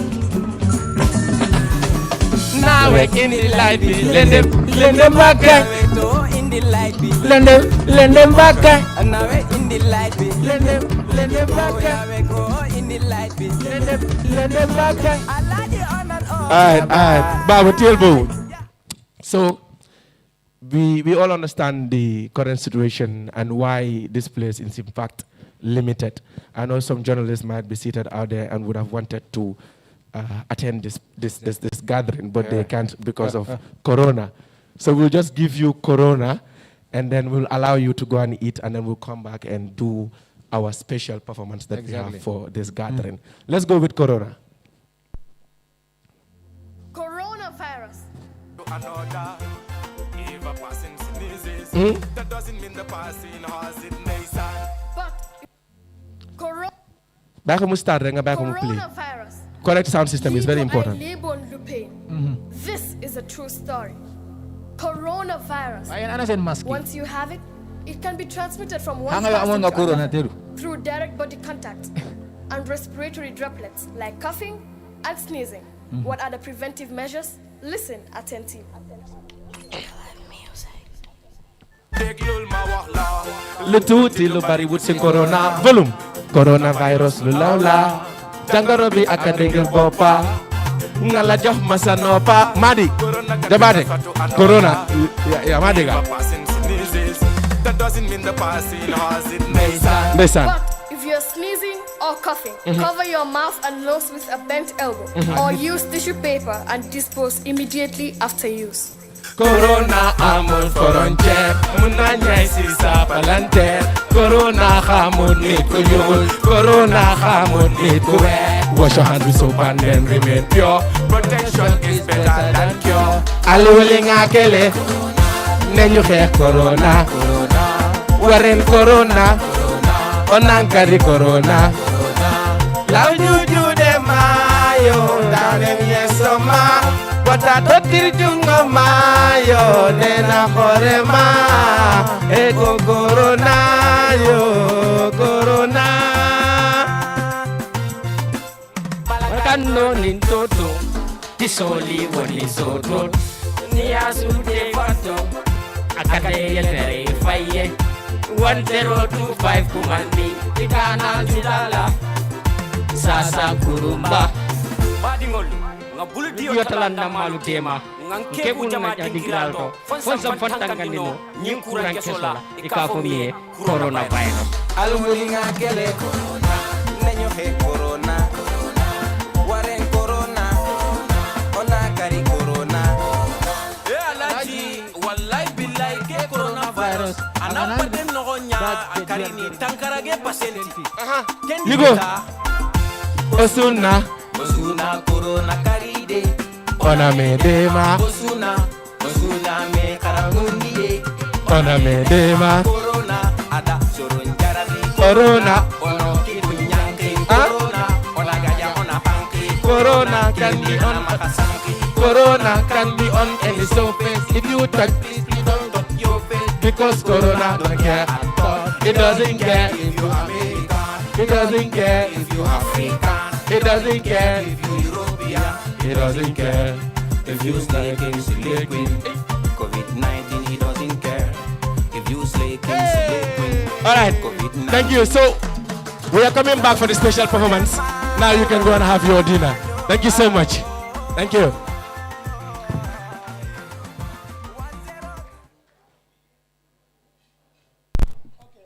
A quick one, please. In our earlier announcement, we said the high tables should go, but we've just been notified the high table need not go there to the dining table. They're going to serve you your plates on your table. So please be seated while the food is served.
Mido fudo, Jimmy Amina Samina Fulbe. Pulo di mo, mohala tafinande, mo uchata, munya madugache.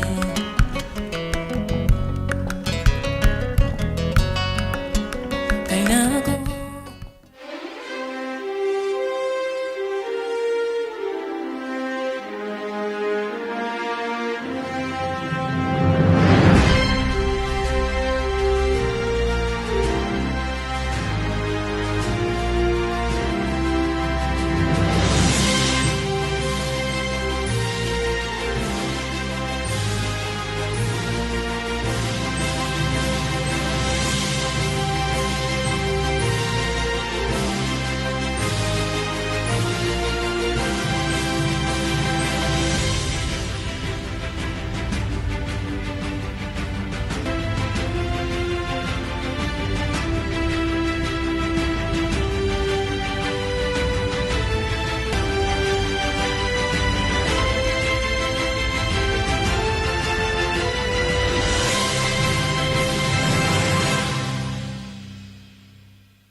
When you have an office to run, important documents to submit, deadlines you can't afford to miss, don't leave it to chance. Get connected on reliable 24-hour electricity. In the abundance of sunlight, solar can provide 24-hour stable electricity anywhere in the Gambia. Talk to the professionals at Unique Energy for your solar panels, batteries, inverters, street lights of good quality and affordable prices. We are on number 6 Kairaba Avenue in Serakunda. You can call us today on 224-7777. info@uniquegroup.com. www.uniquegroup.com. Unique Energy.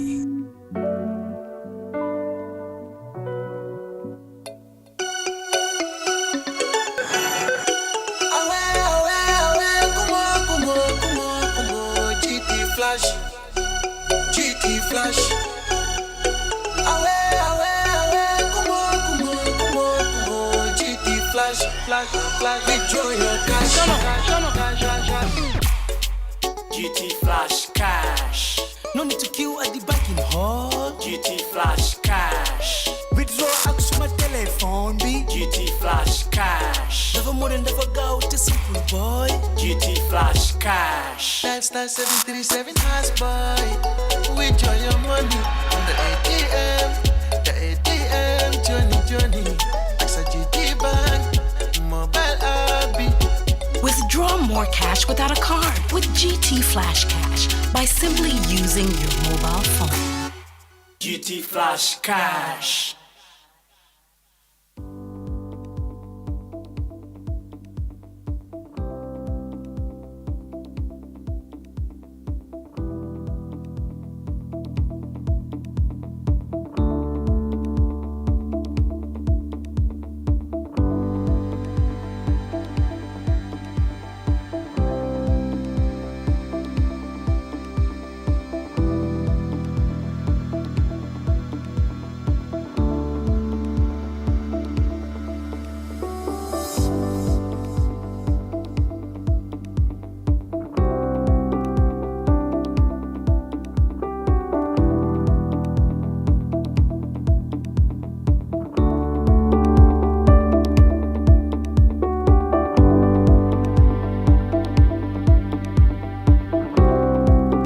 Shapoorji Pallonji is an 153-year young, not old, engineering and construction conglomerate.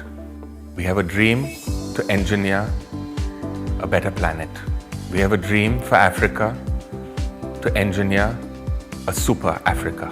At Shapoorji, our dream for Africa was born a good 13 years ago.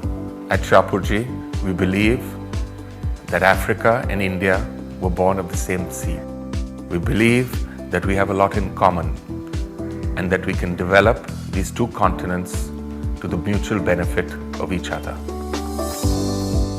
Today, I can proudly say that we are in over 20 different countries in Africa. Our objective at Shapoorji is to enjoy customer trust and to deliver iconic projects on time.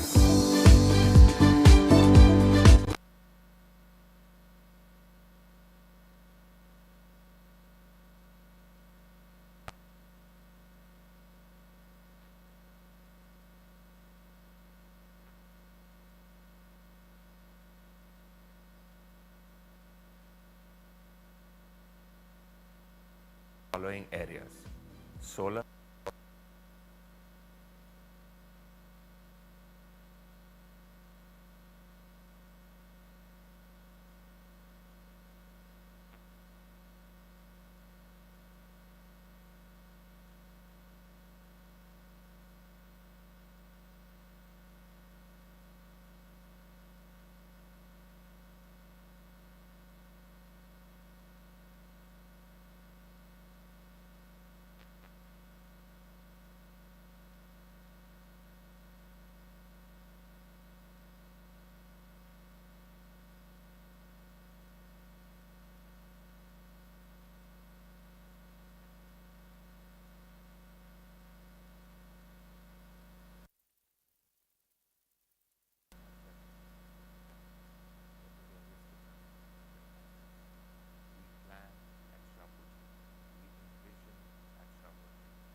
Right, welcome back, ladies and gentlemen. I believe you all had a very delicious dinner there. We would like to start this session because we have the most important part coming up, and before the Bright Stars come back and then entertain us one more time, because they have to come back again before we wrap up this edition of this year's award.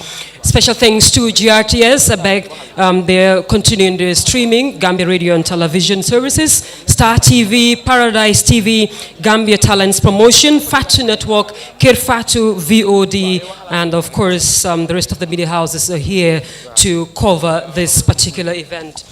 And a very big thanks to our sponsors. We will keep mentioning them. Hello. Like we said earlier, they made this event to become a success. The EU delegation here in the Gambia, Unique Solutions, GT Bank, Sapoji Palonji, MFH Group, Rafijab, GPA, Gambia Red Cross Society, Lambai Communications and VOD. So at this point, we would like to call on the Bright Stars one more time. They will entertain us with one or two songs, and of course, we will go straight to the point, and that is the announcement of the category of nominees and winners. Bright Stars, welcome. Hello, assalamu alaikum. So how was the food? Good? That's the only word you can give, good. Is it coronavirus or was it coronavirus? Okay, so we just have two things to do. The first thing, like we just have a quick exercise. Kujali and Asan will go around to give you questions. So we have questions here to ask, and each table is gonna answer. So we just have two rules. If you fail to answer a question, you will be punished civilizedly. And then the other rule is that everybody is to participate. So once you're given a question, you just discuss amongst yourselves. Then one will be chosen to answer the question. Are we ready? Are we ready? Okay. Asan. Pare nenya?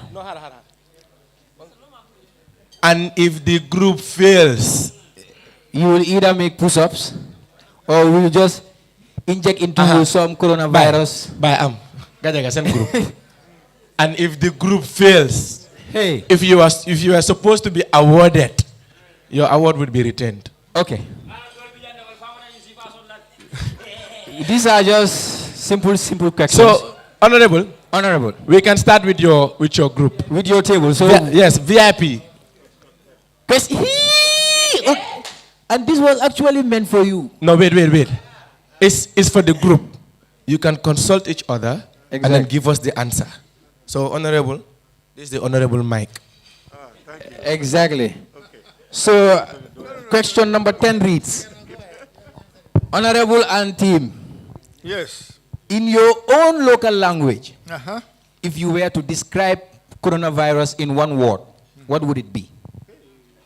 In your, this one goes to all the members of the table. In your own local language, if you were to describe coronavirus in one word, what would it be? It goes to every member. All right. Do you need a mic? Okay, they have. What do you think? You have 1 minute.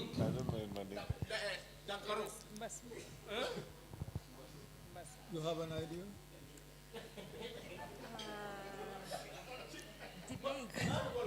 Debate. What?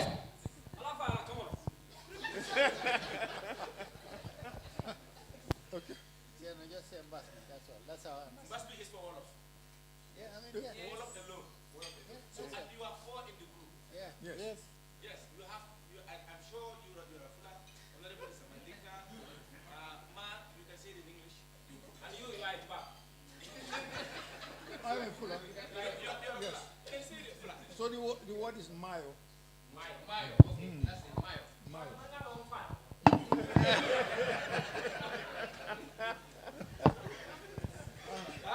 No, yes, now, you've said it in Fula. Yes. So now, we want it in Wolof and Mandinka now. Let's Yeah, quickly, yeah.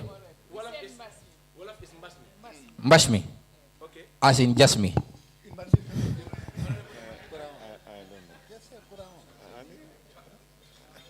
So, is there anything before we move on to the next?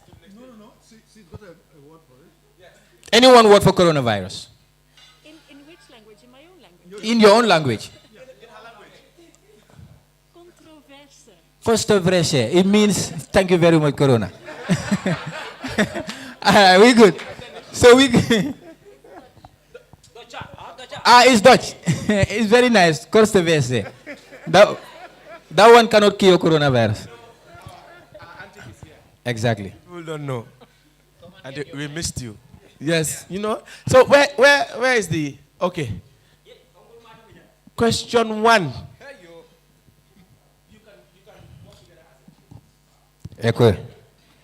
Can you parade like a soldier? Any one of you parade like a soldier? Like a soldier, yeah. Can you? You have to do it, but act like one. Even nundo fili foso la fanko la kala dura. Uncle. Ah.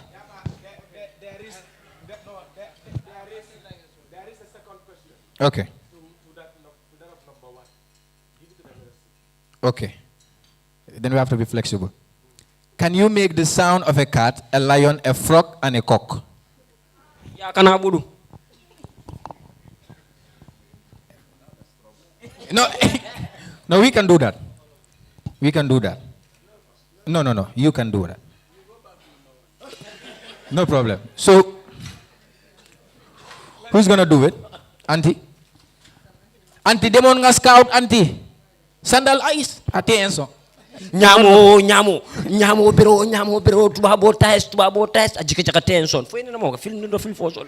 So now we'll just move on. I think Kujali have done it for you. We'll just move on. Let's there's right, no thank time. you very much. What is your question? Uncle Esa, what is the question? Question 4. Question 4. Question 4 reads quickly. Lana bari pa di tiye ndox. Lana bari pa di tiye ndox. What is full of holes but still holds water? Ko hondum nangata ndiyam. What is full of holes but still what is full of holes but still holds water? No, mun mako basipol. Huh? If you want to help them out, you can. Lana bari pa te de tiye ndox. Is a riddle.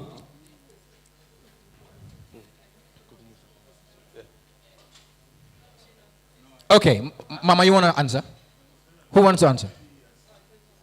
This will be the last question, probably. Then we just go straight with the performance. 102. Okay, thank you. Halambolo gan la de. Any group? Banongo. Lana bari pax.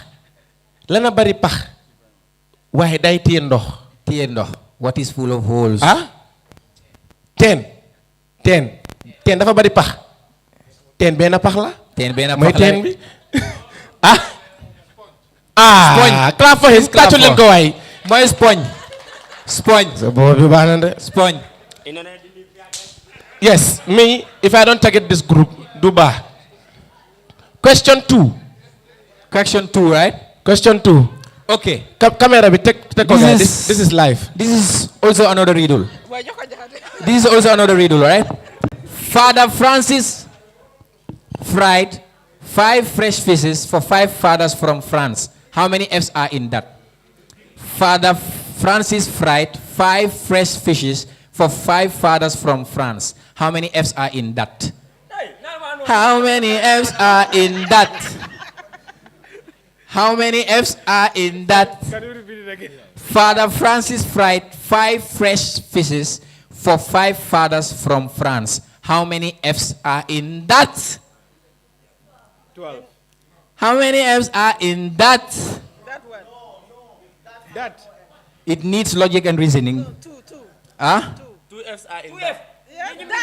It's logic. It's remember, it's logic and reasoning. You have to go beyond the box. It's a riddle, so you have to crack your brain. There is no F in that. In that, T-H-A-T. There is no F in that. All right, thank you very much. So are we done? Okay. Question 3. Boyo Bio Yako read is here. Wow. So, question 3, moy. Dama wa ngeen pronouns. What is T-W-E? W-E. Okay, that's fine. Good. What is T-W-I? Twee? What is T-W-O? Two? Someone nearly said tuo. Yala, you know what is tuo in Mandinka? It means fufu. Tuo. Omar, if you had said tuo here. Band number? Number 9. Reader. No reader. Huh? Fok na bobu la de mo nekani. Question 9. Okay. We know. What goes up and never comes down? What belongs to you but people use it more than you? Two questions. Bye. You're key. When we come to your shows, you will ask us questions from any. What belongs to you but people use it more than you every day? Your name. Okay, that's fine. Clap for him for that. Well, when you are comfortable answering this one. So, but then, what goes up and never comes down? You can build them out. It goes to each and every table now.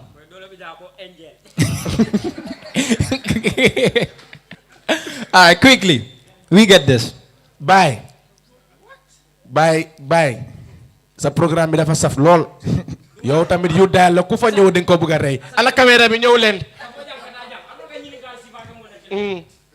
What goes up is very simple. Bye. What goes up but never comes down. Up rek lay dem. Up rek.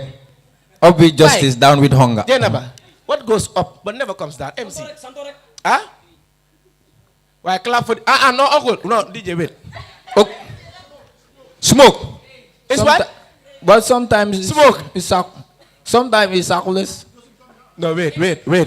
This is another answer. Yes. This is no, uncle. Thank you. It's not our correct answer, but if we can also use this. No, honestly speaking. It's smart. Age. When, That's it. When the DJ said it already. DJ, kudos to you. Age is your age. Okay, so thank you very much. So we just go straight to the performance. DJ, are you set? Listen. Take it in. You them. Full in and you play everybody.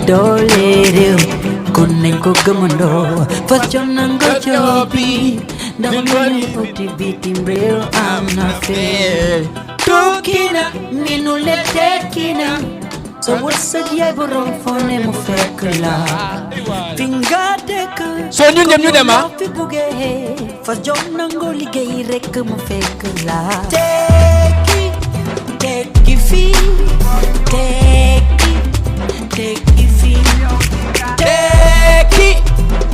it fee. Like Uti, then I'm not free. Joksi Rewmi, make a make coffee.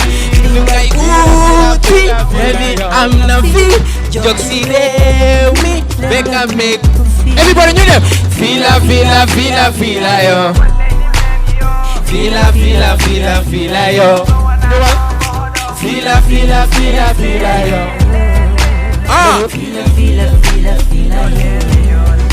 Nenyu besin sufsi na posti geki tangu mejeye bole ko jena guy taxi man welderman fisherman ye bulldog the hard plumber man tailor man business woman munga take fila yo everybody fila yo Fila yo. Fila yo. Ligone lady men yo. Alapeli. Lady men yo. Everybody. Lady men yo. Alade boyo korko. Kona fore wata jodo. Gambia yare ye. So you know. Take your feet, break it, take your feet, take your feet, lungai uti, fenen amna feet. Message. Be good. Fila. Ana sarawule, bena wala nyar nyata. Nesan. Ona kitun soho, ona giri, ona gillum boho. Ona gollun santi, tichando doctori, ado banki, butondo derin, te mango do tamare, back to the land. Ayugondo yahay, ona giri, ona sigi, kosunja takeda, ona golli, ona sigi domeda. Tuma for santo. Ulolo santo. Mego. Hey. Kataje. Foka CJ. Funding Kelly Willy, for Mussolini, Joe City. Bamba, Nyata, what is Tanto, Tamanya.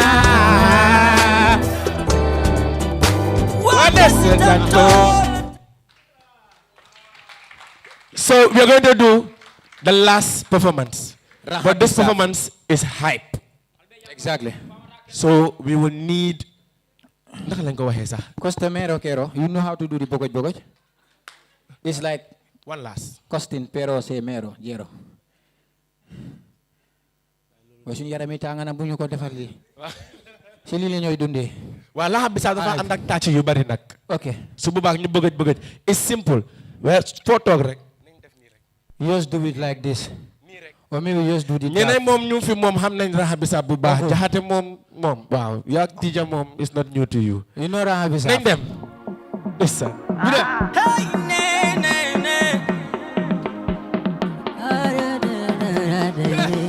It's chill life music.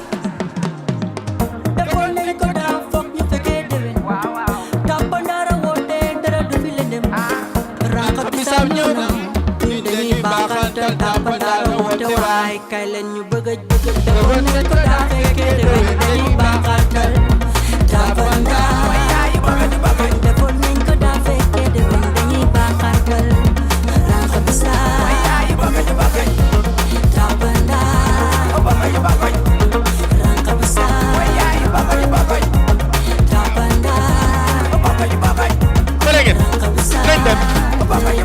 Man tapanar, man may botambar. Raka bisa patola, man may dawal bar. Raka bisa balla, 360 rifle. Sama jigéen oytul, ni nga sege, di ko regi. Moo tax ma si, nettali li moo kaani bajal. Moo tax ma wi, bu tax ma wi. Nene ma, bu takaloo, bulong, bu takaloo. Tapandaro, naam, raka bisa dina ma jaral. Doorante bulong, dama bëgg nga xam ne. Raka bi ci ma bokka. Dama bëgg nga xam ne lii ñun ñëpp a bokka ne di hey di si gon tu mega bele di China ne ko jaxase di su dibul ni mesek neema kon ala wo bi jeena nañ ko gëj dañu baaxantal tapanda ay bëgg defal ngeen ko daaw fekkee déwén dañu baaxantal raxa bisa ay bëgg tapanda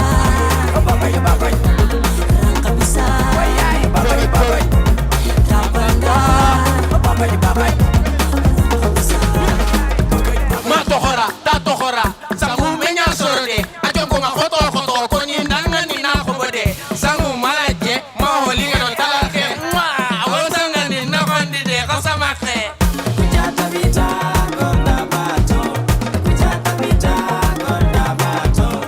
so minda biye so yali da biye so ni kujata bita mo be da biye albulo pasi nyakata ni kujama albulo pasi nyakata ni kujama albulo pasi. Thank you very much. I think this should, Fatumata, I think this would help to digest the nice dinner that we all had. Chairman said the food was nice. That's what he said. It was great. Mr. Chairman, I think we are getting closer to the main ingredient of this event, which is the awarding of the trophies to winners. Fatumata? Yes, so at this juncture, we would like to go straight to business, and that is the category announcement of nominees, and that will be later followed by announcement of winners. And we would start with the women and children reporting category. If you had that video, please, can we put it up?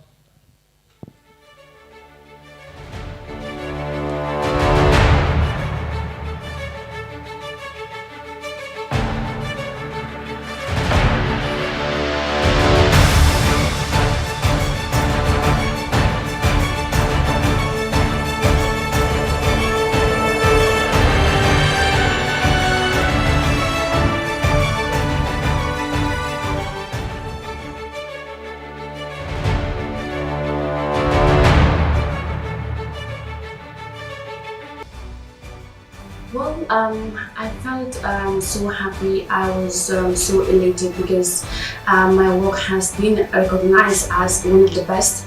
It's not easy because we are like the entries were almost 200 entries, and then being nominated in the last finalist. This is something really great, and it has put something in me to push more harder. Even though I will not go home with this award, but it will, motivate me, and it will encourage me to write more stories, to write more things that will benefit the society. Well, to be honest, I expect to win.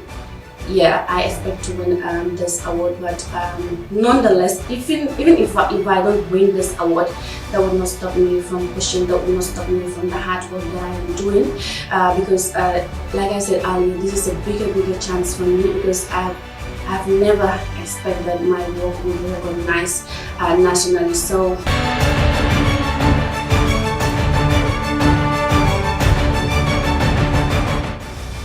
I feel elated for my work being recognized in the Gambia for the 2020 GPU Awards. It feels great because it goes to show that people out there really appreciate what you are doing. So honestly, I am very elated. I think we are already winners because the mere fact that you have been identified among scores of journalists, you are already a winner. So whether you walk away with an award that night, or it stops here, honestly, I think we are already winners. So I know the expectations will be high, of course. You have several people competing for these awards, and they are equally up to the task, just as I am. But then whoever comes out victorious, and we will all rally behind the person.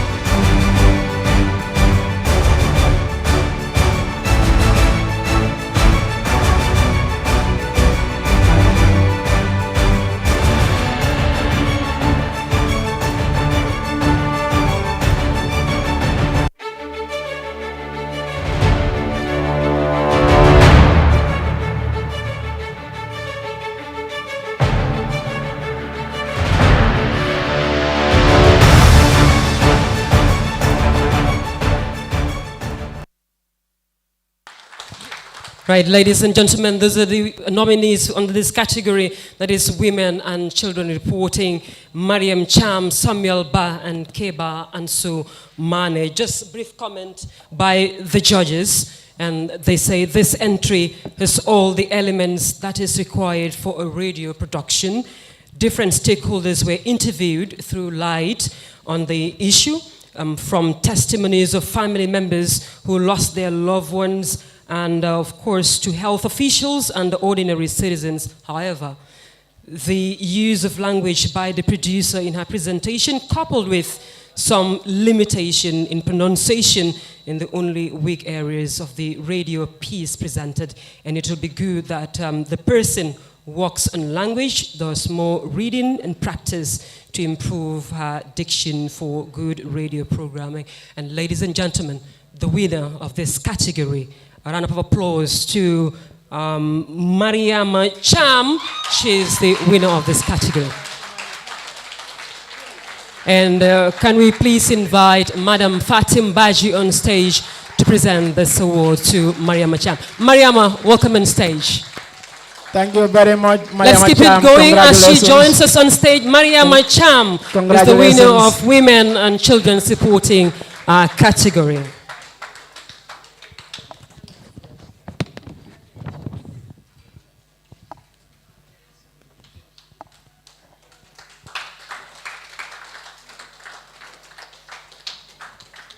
And Mariama is presented with a certificate, a trophy, and she will also be given a cash prize and a mobile phone from Unique Solutions. So these are the prizes for Mariama. Congratulations.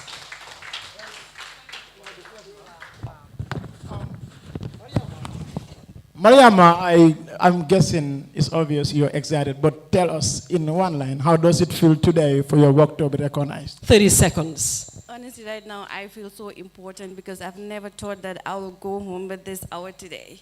So a special thanks to my boss, BM, because he made it possible by giving us a very hostile working environment.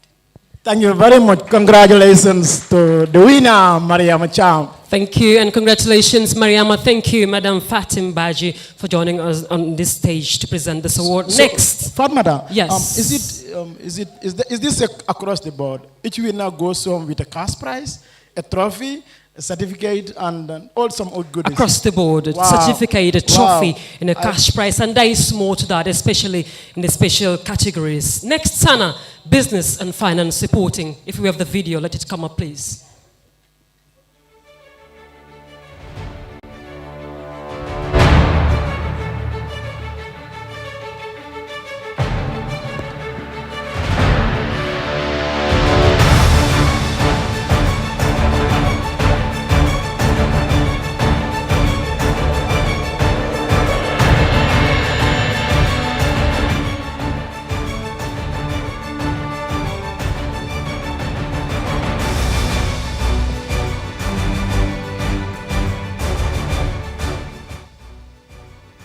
I am very happy to be nominated to be part of this award for the fact that we are here. We are journalists. We don't work for ourselves. We work for the community.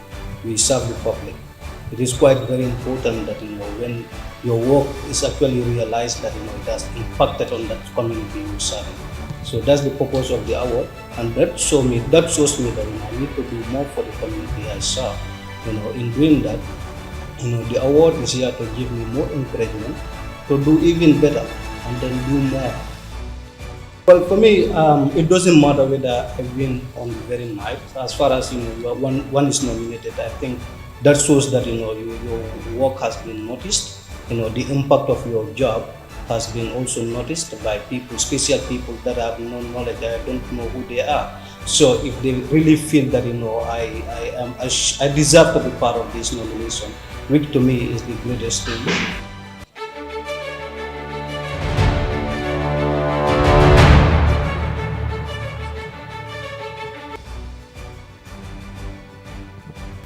Yeah, I feel I feel good about it, and then I also feel it's a challenge out of many. For the first time that I applied, I work being recognized because I think it's a challenge, challenging me to do more. I don't feel it is a competition, but it's just to give you a tap on the back and say, hey, you have to do more as a journalist. So I believe, this is how I feel. But I'm not expecting that probably it's a matter of going there and picking the award as the winner. My expectation will be, someone who is recognized out of money, and then after doing the hard work.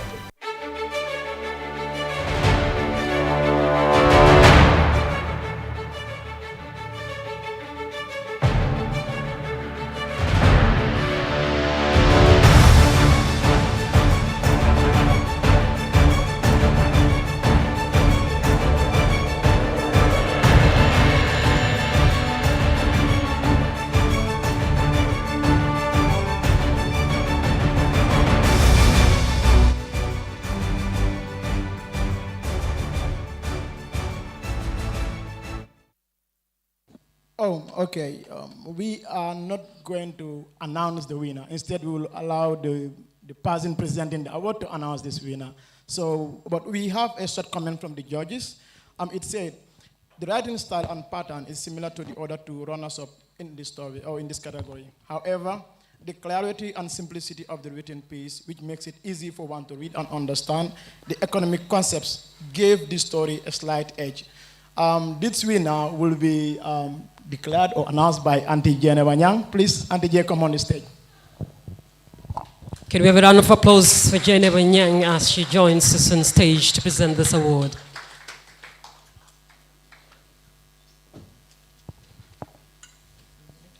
All right, Mami, do we have the certificate there? Thank you.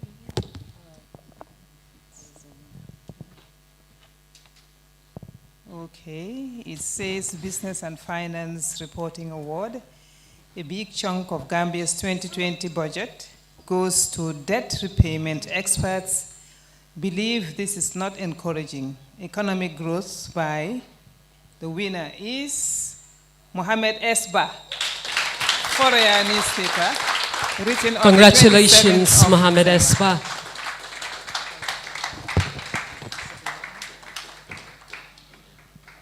Congratulations, MS.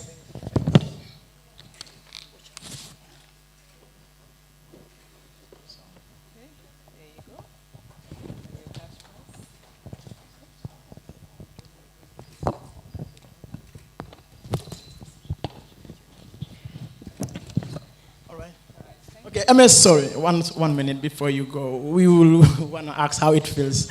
I know it wasn't easy to get to this point, and you were competing with others. Today you are the winner. How does that feel? Yeah, I feel motivated to do more, and then I believe I'm urging all journalists to also definitely come forward and apply to this award, because this is ours, and then we should embrace it. Thank you. Thank you very much, Auntie Gay. Thanks. Congratulations, Mohammed. We are really proud of you. And the next award, just for the person to be on standby, would be presented by the representative of the EU here. So you can be on standby to provide to present, I beg your pardon, that award. The next category will be human rights reporting. Can we have that video up, please?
Right, this is the comment from the judges in this category. And it says, this is a newspaper report about the Faraba incident 1 year later. And it's an investigative report on the state of affairs after the conclusion of the Faraba Commission in terms of the implementation of the recommendation and life after the incident. The reporter did well to bring out the real issues as well as the mood of the people. And by going to the community, the story captured the feelings and scenery of the life of a community ravaged by a painful encounter never experienced by them. The AUNIM presentation, originality and public benefit of this particular category are not only appropriate, but they indeed take the reader right into the hearts and minds of the victims as to create such level of empathy that they deserve. And this is an excellent story about a community. These are the comments made by the judges. And like I said earlier, the representative of the EU delegation here in the Gambia will join me on stage to present this award. And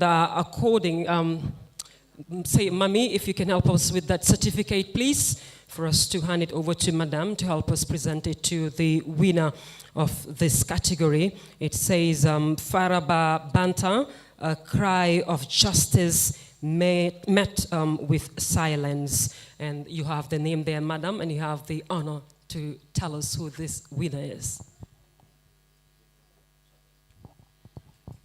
The winner in the category Human Rights Reporting is Mustafa K. Darbo. Congratulations. Congratulations, Mustafa, and kindly join on the stage as you receive your respective prizes.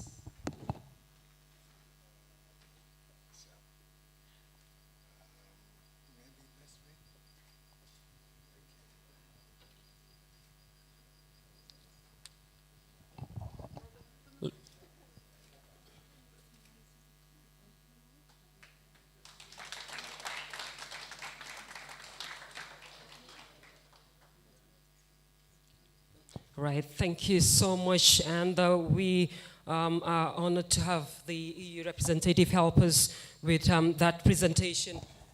And moving on, we have the legal affairs reporting category. Can we have that video up, please?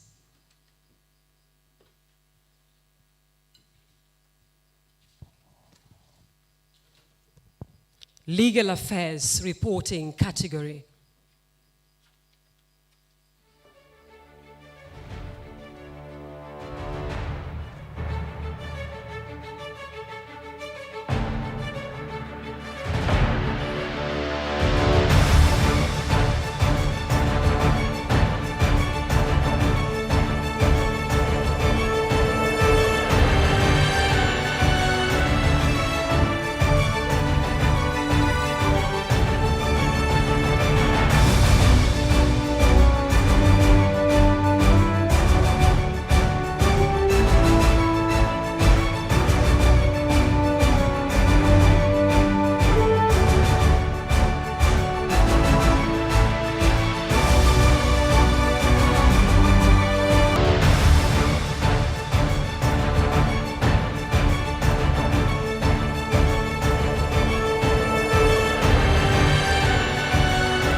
Right, sorry about that. A lot of papers with me here.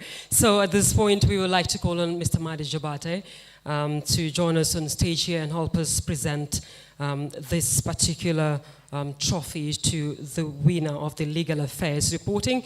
If you have that certificate ready there, kindly assist us in handing it over to Mr. Jabate to give it to the winner of this category. Thank you, Mr. Jabate, for joining us on the stage. And you have the name of the winner there with you. You can go ahead and announce that, and then we will go with the judges' comments. Thank you. Right, Mr. Jabate, you can use this. If the mic doesn't work, I will announce.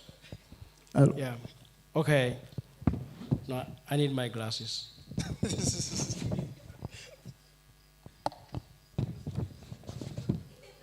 He's right. He doesn't want to make any mistake. So we... Okay. Great. But the ink is not good.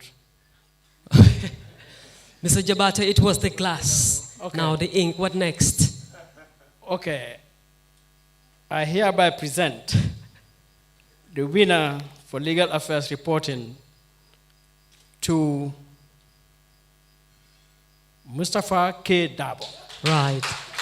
A round of applause to Mustafa K. Darbo as he joins us one more time on the stage to receive this trophy and his certificate on this particular category. It's the legal affairs reporting category, and the comments made by the judges will be, before the comments, will be, this particular report is on Fatou Bensouda Face the Truth Commission in Gambia by Mustafa Kedabo, and it was published on Kir Fatou on the 11th of July 2019. And the comments of the judges are as follows. This is a newspaper report about the ICC prosecutor Fatou Bensouda, who was a state counsel under Jammeh at a time when severe right violations happened, including right to fair trial. The story is written with a huge news value given the issues and the person involved within the current traditional justice program.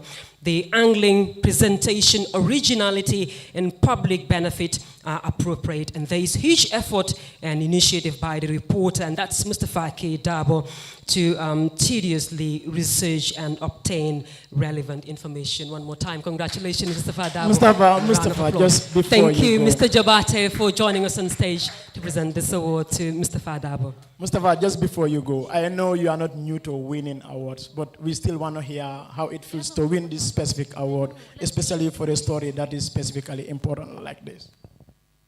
I'm not a politician, so I'm not good at speeches, but I'm just excited. That's what I can say. Thank you. All right. Thank you very much. Congratulations once again, Mustafa. Congratulations, Mustafa. Next, Sports Reporting Award category.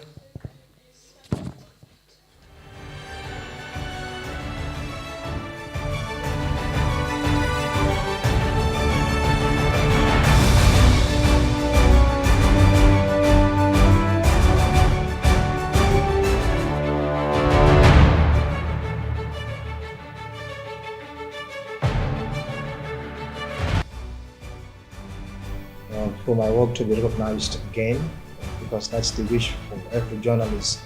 When you work at the end of the day, they say thumbs up.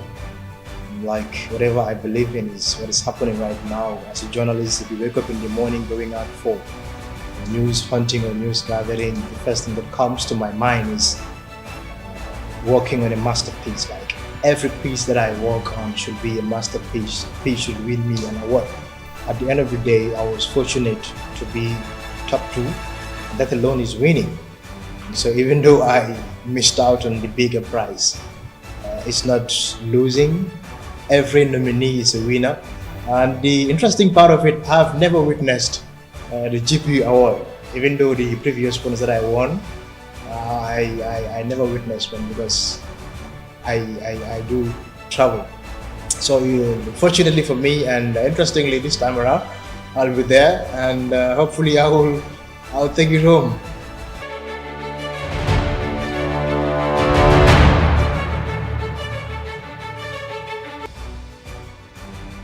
Because for me, awards are not competitions. Awards to me are meant to just push me to go to the next level, as in not competing with the people that I'm nominated with, but just being nominated shows me that there's somebody there watching. But what I simply have to say is, as journalists, it is important that we be all-rounders. We do have different areas that we concentrate on. Like for myself, I like concentrating on disaster risk reduction. How comes you are nominated under a sports category? And this particular story has to do with how young girls are escaping child marriage through sports. And anybody who knows me knows how passionate I am when it comes to gender issues and together with sports. So I think it's fair enough. And as an individual who's not always reporting on this and being able to make this is a big win for me. I've won already, considering the fact that I'm able to be part of the nominees in an area that people do not recognize me in.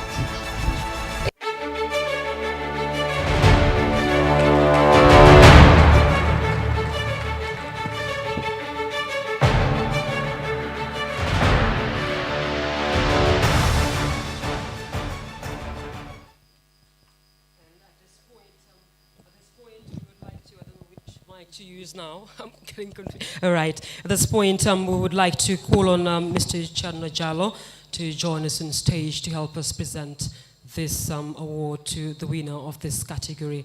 A round of applause to Mr. Jallo as he joins us on the stage to help us present this particular category. Mr. Jallo is currently the doyen of the Gambian media family. So we'll pray. And you see, he's still young. He's working without the stick. My good friend. Right, Mami, if you have the certificate there, we can just hand it over to Mr. Jallo, and he will unveil the winner, and Sana would go ahead with the judges' comments and where this particular report was published. Mr. Jallo, you have the certificate with you, and you have the name of the winner. You have the honor to go ahead and announce it. Thank you very much. These are wonderful people, and they award, they deserve it. So the winner is Umar Jaju. Ladies and gentlemen, let's Congratulations, give it up for Omar Jallo. Can we continue clapping for Omar as he joins on stage to receive his award? And that's Omar Jaju. He just won himself the Sports Reporting Award, and then we'll briefly look at the comment of the judges as Omar received his award from Mr. Chadna Jallo. And this comment says the story has a good angle and is newsworthy. The focus on the different stages of the development of cricket gives the story additional weight. The story is accurate, and factual, with multiple interviews and quotation from sources, well presented and researched. The story is original, well researched, with multiple quotations and interviews. The story takes account of the stand of cricket sports in the Gambia and gauged opinions of the people on it. The story has significant benefit of the populace, particularly cricket fans. And this is the rise, fall, and rise again of cricket in the Gambia by Omar Jaju. It was published in the Chronicle on April 1st, 2019. Ladies and gentlemen, let's give it to Omar Jaju. Congratulations, Omar. Congratulations, Omar, and thank you so much, Mr. Jallo, for joining us on stage to present Omar, this before award you to go, Omar. please, award. I know you are, not because of the award, but I can vouch that you are a very good sports journalist. Now that you've won this award, what do you have to say? Well, thank you very much. I have to be very brief, Sana. It's, of course, a joy to win again. But then, as I said in my earlier interview, that having been nominated alone is victory. I have to commend my colleague, Jenaba Sanko. She has definitely tried her level best. Remember, she's not a sports journalist, but she was able to make the final cut. I am proud of her, and she has to keep telling stories. Journalism, especially sport, is about telling stories every day. Thank you. Thank you very much, Omar, once again. Congratulations. And kudos to Geneva Sanko. You're already a winner. I hope next year you will receive the award here. Right, congratulations one more time to Omar, and congratulations to Jainab as well, who submitted a report under this category. Next is Investigative and Features Writing Award. Can we have that video up, please?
Well, those are the nominees under this category, and that's Investigative and Features Writing Award. At this juncture, we would like to call on the Honorable Minister of Information and Communication Infrastructure to join us on stage to present this award to the winner. If we have that certificate ready, can we please have it here on stage to hand it over to the Minister of Information to unveil the winner, and the winner will shortly join us on stage to receive this award. Honorable Minister, thank you so much.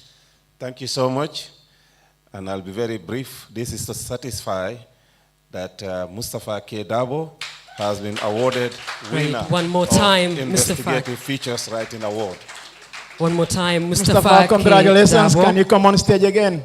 And then back to the judges' comment. Overall, 10 submissions were entered for this category. All of the entries were beautifully written with fantastic character, but no investigation done. For example, most of these stories wrote about an interesting topic and presented it in feature but the information contained therein are obtained from open sources or some random interviews, and this is not considered to be investigative reporting. Well, the winning entry has both feature and investigative characteristics and found to be worthy of an award. The angling is very accurate and thoughtful. The story is also newsworthy, considering significant public funds have been inappropriately spent without due diligence. It gave a lot of direct quotations and provides many useful documentary evidences. And the grammar and style of presentation is good and clear.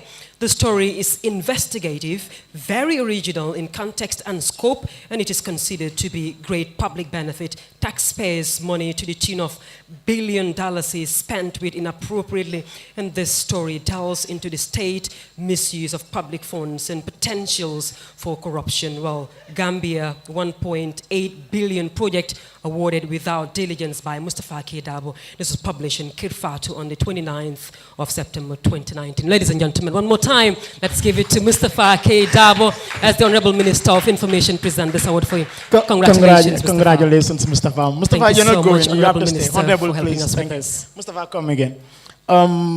This time, I'm not going to ask how it feels. I just want you to say something about some of your colleagues out there. You know, we are all journalists. We know, but the standard and the style of investigative journalism, it's a lot to be desired. Do you have something to say to your colleagues so that next time they will be winning here instead of you? I don't really. I think it's difficult to do stories for awards. I think the best thing is to do a story with passion to change your society, and that's what wins an award.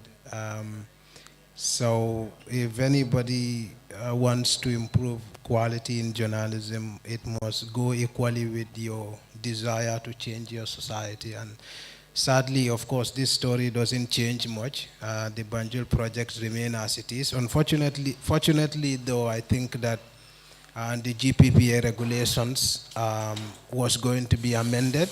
In fact, I think the government claimed to be working on that right now. So, yeah. Thank you very much, Mustafa. Congratulations once again. That's Mustafa K. Dabo there. Congratulations. We're so proud of you, Mustafa. And Mr. Jibairu Jane, be on standby. You'll be presenting the next award as we move on to the Migration and Human Trafficking Reporting Award category. Can we have that video up, please?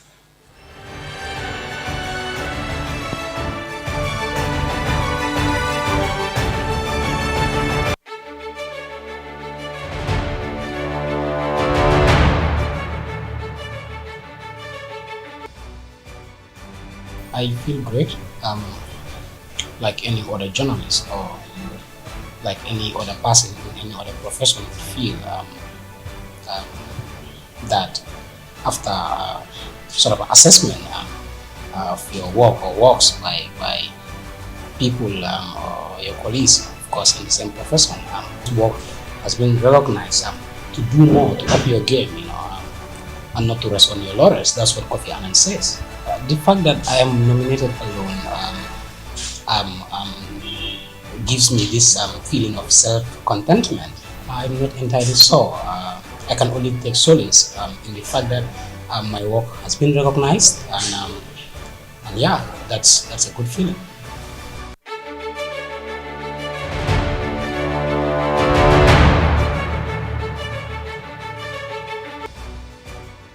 I am very happy to be nominated to be part of this award for the fact that we are here. We are journalists. We don't work for ourselves. We work for the community. We serve the public. It is quite very important that when your work is actually realized that it has impacted on that community you serve. So that's the purpose of the award, and that shows me that I need to do more for the community I serve. In doing that, the award is here to give me more encouragement to do even better and then do more. Well, for me, it doesn't matter whether I win on the very night. As far as one is nominated, I think that shows that your work has been noticed. The impact of your job has been also noticed by people, special people that have no knowledge. I don't know who they are. So if they really feel that I deserve to be part of this nomination, which to me is the greatest thing.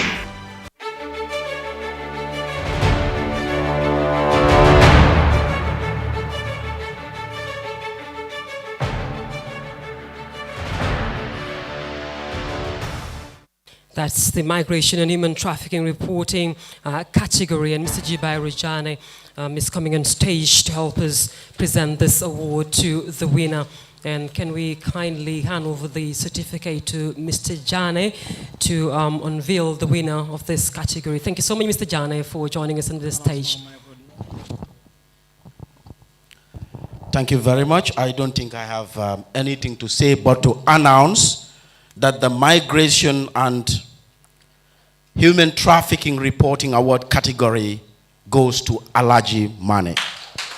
Congratulations, Alaji, and comments from the judges. The story is newsworthy. It highlights the challenges faced by returnees who go past the age 35 and where they can benefit from reintegration programs. And the story sought adequate sources for the article, therefore, much accuracy was sought. The grammar is decent. The style of writing was not too professional in some instances. Perhaps writer wanted to add humor. Presentation was too long. The story is good attempt to say and original, looking into integration gaps and depression and the causes of irregular migration. Well, the story is relevant in allowing the public to see the challenges and yet existing depression and societal burden young people face with very limited support. Well, the government and stakeholders can see from the story like this the needs for more efforts towards existing gaps in tackling irregular migration. Well, this category saw two-story disqualifications. Both stories were found to be in breach of submission rules. One was rejected because it was considered to be a product of a foreign media outlet, and the other was published on a platform outside the Gambia. And this particular story, titled Repatriated Yet Not Reintegrated, written by Alaji Mane, was published in the Standard newspaper on December 31st, 2019. Congratulations one more time, Alaji, and we wish you all the best. Thank you, Fatmata. Alaji will really want to find out how it feels to win this award today. I think it's quite obvious that I'm entirely overwhelmed. Just a couple of days ago. Yeah. So Keba and I actually, we had a chat. So he sent some text messages congratulating me. He was like, Alaji, I've seen your article, well written, articulated, fine. I think you're gonna win. I was like, no, bro, I've seen yours. And I think it was way better, and people have told me that these judges, they use some sort of indicators, and that maybe or maybe not, I don't know. I might have not have clicked all the indicators. So I was really nervous, but I just want to say thank you so much. Congratulations. Thank you so much. Thank you, Alaji. Congratulations once again. All right. The chairperson of the National Journalism Award, Mr. Demba Alijawa, will be on standby. He'll be presenting the next award. The next category is Agriculture Reporting Award. Can we have that video up, please?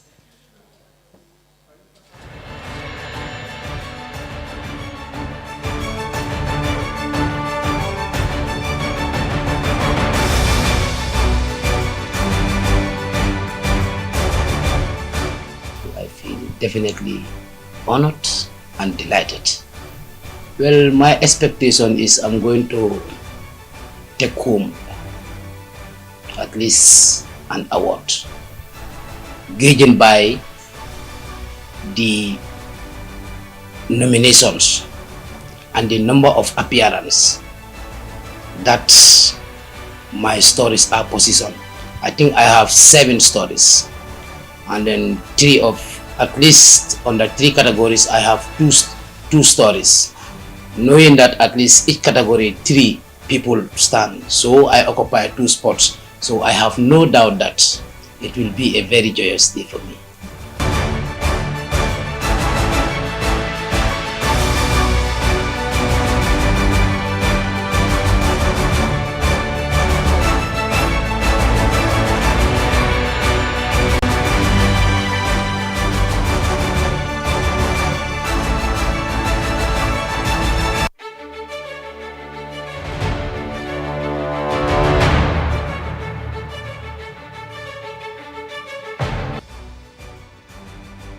I felt very elated when I had news that I am part of the nominees for this year's awards. The award is a very prestigious award, and it is always an honor for every journalist in this country to actually see himself or herself be nominated.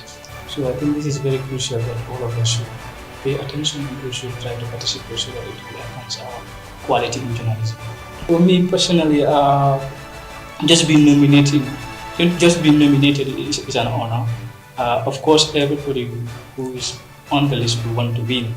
But for me, if I win or lose, for the fact that my work is recognized, it will continue to be a motivating factor for me to go for good and quality stories that are very valuable and that impacts the life of the people.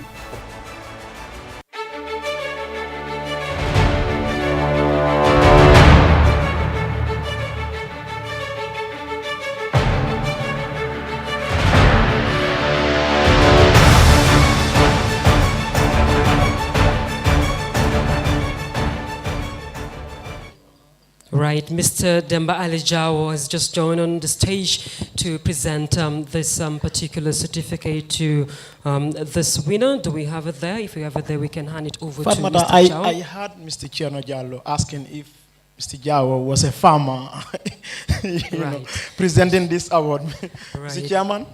So, Mr. Chairman, you have the name of the winner there? Yeah, okay. The winner for this award is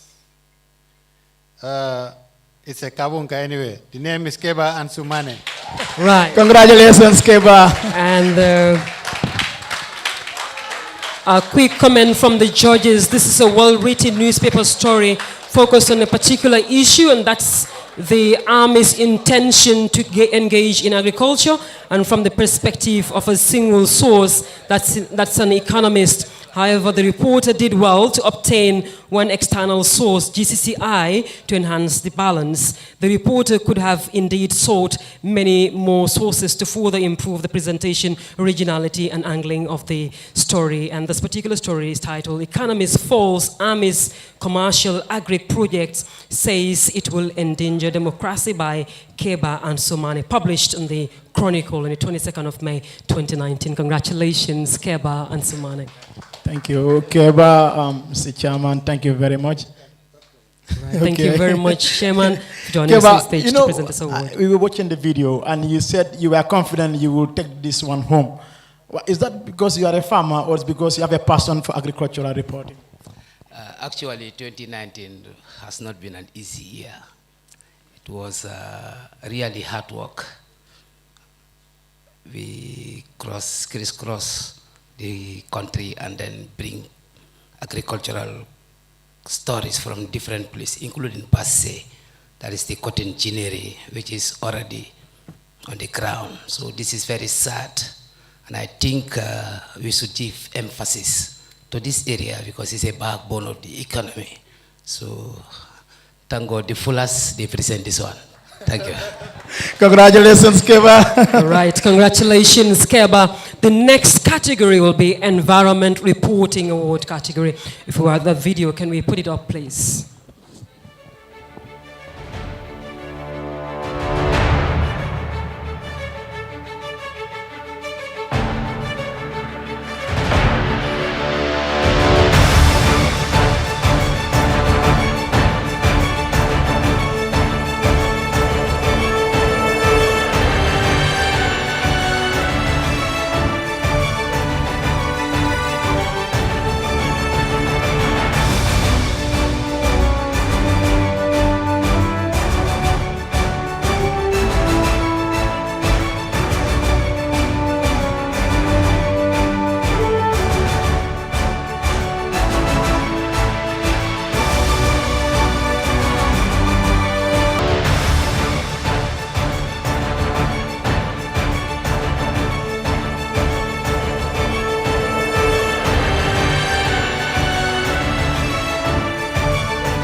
At this point, I have the honor to call on Mrs. Fatou Jane Senghor to join us on stage to help us present this award to the winner of this category. That's the Environment Reporting Award. And if you have that certificate there, Mami, can you kindly assist us and hand it over to Madam Fatou Jane to help us unveil the winner and for us to be able to call on the winner on stage to receive this particular award. Thank you so much, Madam, for joining us on the stage. Thank you. The winner is Mustafa K. Dabo. All right, congratulations. Congratulations, Mustafa. One more time. Mustafa K. Dabo. And a quick comment from the judges. This story is found to be a well-written piece with a good storytelling format. The approach and angle of the story is great, and the information provided is strong with the required arguments, counter-arguments, and a broad perspective given to the impact of mining in the different mining sites in the country. Experts and relevant stakeholders were featured, and this is a story titled Combo South, From Fighting to Safe Environment to Fighting Survival by Mustafa K. Dabo. It was published on Kirfatu on the 2nd of August 2019. Congratulations one more time, Mustafa. And thank you so Hello, much, Madam. Mustafa. Mustafa, come. Right. You know, I'm going to get exhausted talking to you about all these awards you are grabbing. But this is a special area of interest, extractives, right? It's not extractives. It's about the mining that's happening in Combo South and indiscriminate mining, destroying women gardens, but also within the 800-mile area that is supposed to be dedicated to TDA, tourism development. And then this was so indiscriminate that even the community was worried. And of course, these stories sadly don't change anything. No one cares, really. It's even worse today than I had reported on it. So, yeah, sadly, yes. Congratulations, Mustafa, once again. Right, congratulations, Mustafa K. Dabo, one more time. Next, health and medical reporting category.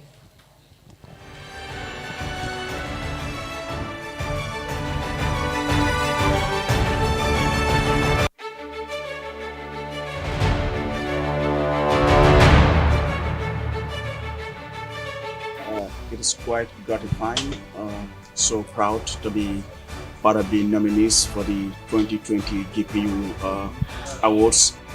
It's a good thing for me, and I'm so proud. I'm glad that I'm part of the nominees for this year's edition.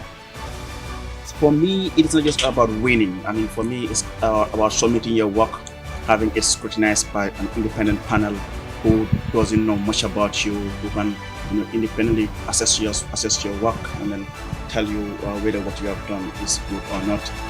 Whoever wins on that day, it is good for all of us to come out and celebrate each other as colleagues in the media. I mean, for me, it's not just about competing. For me, I mean, it's just about submitting our work and having it scrutinized. So.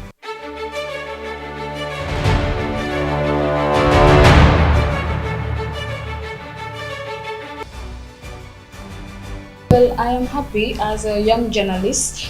This is the second time that I am nominated, and this is a plus for me in my life and in my journalism career. This is all the awardees or all the nominees that have been selected. Well, their work are best. Only one will be chosen to be given the award, and that's the fair play of every competition. So this, I will take it in good faith. So not having the award, I won't feel bad. It will help me, task my work responsibility and do more as to how I will present my work next year to ensure that, I am awarded.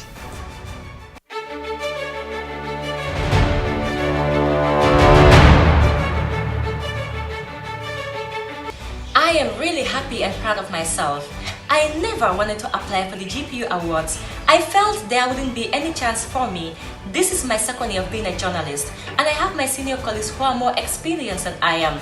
But I got motivated. I was made to believe that my story is worth more than an award, and it has a great impact in the life of many young girls in our society.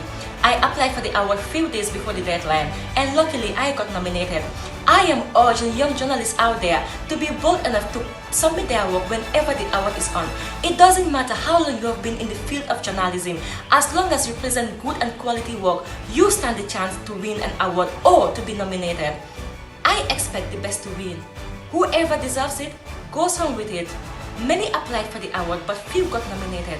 We got nominated because we presented good and quality work.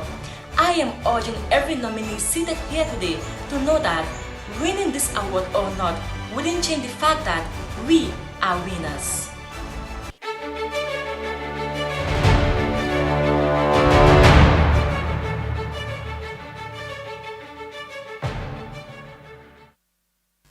Right, that's the health and medical reporting category, and at this point would call on Fatima Jallo from MFH Group to join us on the stage to help us present this particular award. If we have the certificate there, and of applause for Fatima Jallo as she joins us on stage to help us present this category.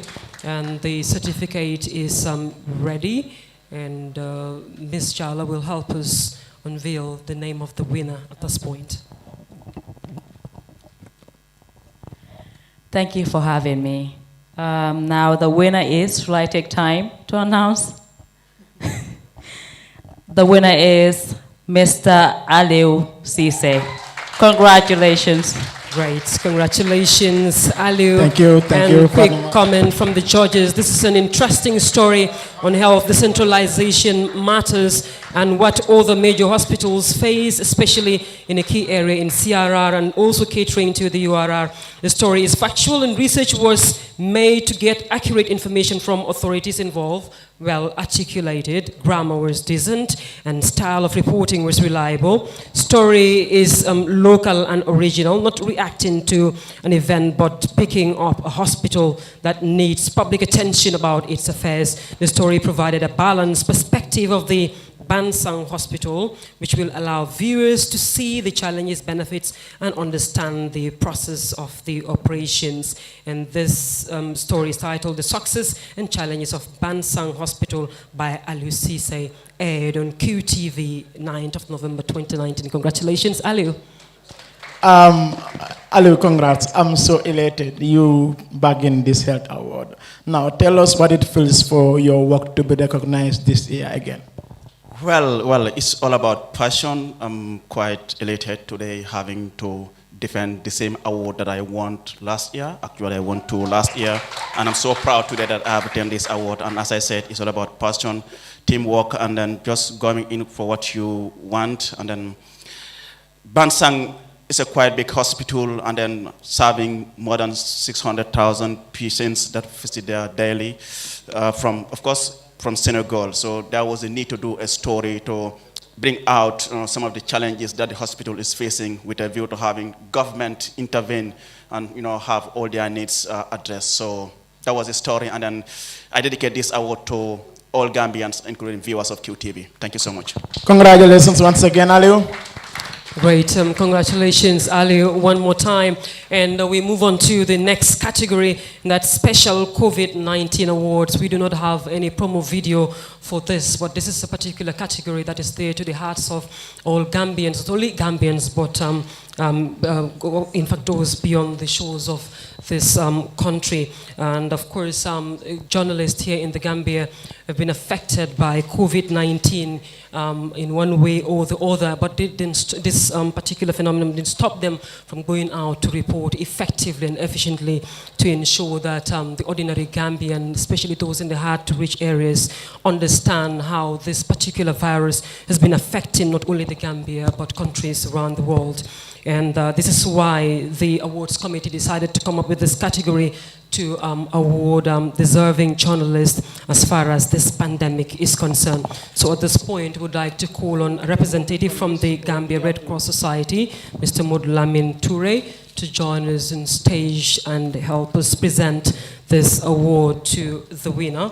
And of course, if you have the certificate there, we can hand it over to Mr. Toure, or if we don't have that there.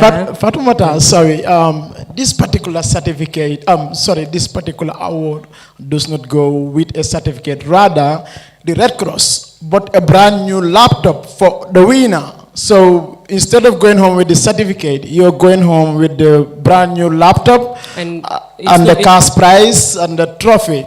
It's not only those prizes, Sana. Just hold on, Mr. Toure, to the name of the winner. We have a tablet here provided by Unique Solutions. We have a cash prize also going to this particular winner. We have a laptop provided by Gambia Red Cross Society. It's going to the same winner. We have a street light provided by Unique Solution. The winner is going to have this particular one. And of course, a trophy. These are the prizes we have for this particular winner. So, Mr. Toure, you have the honor to announce the winner of this category.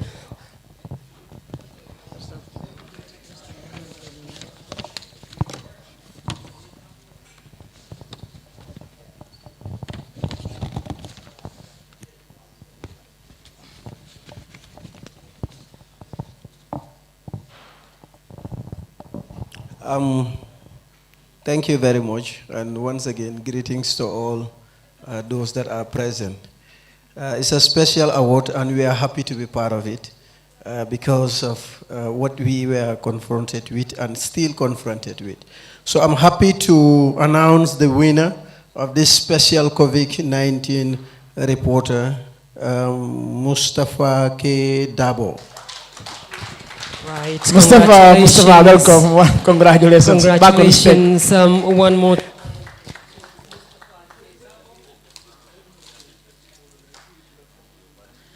The light is part of it? Yeah, the light? Very loud voice, yes. The light? Yes, I'll go through that. We have a tablet, a cash prize, laptop, street light, and of course a trophy. The laptop? Yes, cash prize. The tablet, cash prize. I hope you can carry all of yes, that. I will manage. A trophy. That's what this particular winner will be receiving tonight, and that's the special COVID-19 report. And a quick comment, this is a very well-written newspaper story.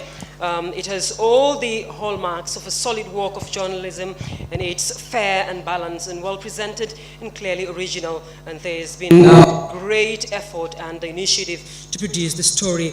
It is indeed an excellent work of professionalism, and the story is titled Loss of 6.7 billion looms over deserted paradise by Mustafa K. Dabo, Maligan, published in the 7th of May, 2020. Congratulations one more time, Mustafa. Congratulations, Mustafa. So, okay, thank you very much, Mr. Toure. Please, you can go sit down. Thank you. Mustafa, I know this is heavy, but we'd like to talk about COVID. Please come here, stand here. You know, this was COVID, and then the Red Cross, we are saying they are frontline workers, they help their frontline, the soldiers, the security. What about the journalists? Are you to be frontline workers when it comes to COVID-19 reporting? Well, everybody wants to be counted as essential workers these days. I think journalists are. It's a complicated thing to report on COVID. I have had encounters when you want to go to and visit a quarantine center. It presents a special challenge because health officials would tell you we don't have enough PPEs to protect you probably. And also it requires special caution to report on COVID-19, but also activities of frontline workers. Particularly, my story focused on the challenges the tourism sector was facing and the loss of job and the challenges some of the hotel owners, bar owners particularly also, and drivers were going through. So that was the focus of my story. Congratulations once again. Thank you. Congratulations one more time, Mustafa K. Dabo. At this point, I will call on the Honorable Minister of Information and Communication Infrastructure to join us on stage one more time to help us present this award to the Journalist of the Year. If we have that certificate there, we can hand it over to the Honorable Minister to help us unveil the name of this winner And of course, we'll go ahead with the comments by the judges and all the integrities of this. Thank you so much, Honorable Minister, one more time for joining us on the stage. And of course, that's the certificate there. Great.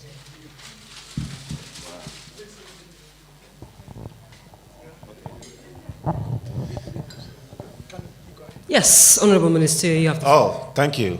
I think we are all not bored about this particular name once more. Mustafa K. Dabo. Right, congratulations one more time. Mustafa K. Dabo is the Journalist of the Year. Journalist of the Year. Oh, you came through a special route this time. So Mustafa will be receiving a tablet and of course street light. The tablet is provided by Unique Solutions, street light and a mobile phone. And this is also coming from the Unique Solutions. And a quick comment from the judges, and we have Mustafa K. Dabo has been chosen not only because of the number of categories he has won. His submissions are found to have been well researched and presented for easy understanding. The stories show that he puts in a lot of effort and work into getting them, and they are found to be newsworthy, relevant, and impactful. And that's the Journalist of the Year for you. And this is the list that I got, that Mustafa K. Dabo, that's the Journalist of the Year, will be receiving a tablet, street light, a mobile phone. So this is what I got here. That's the Journalist of the Year.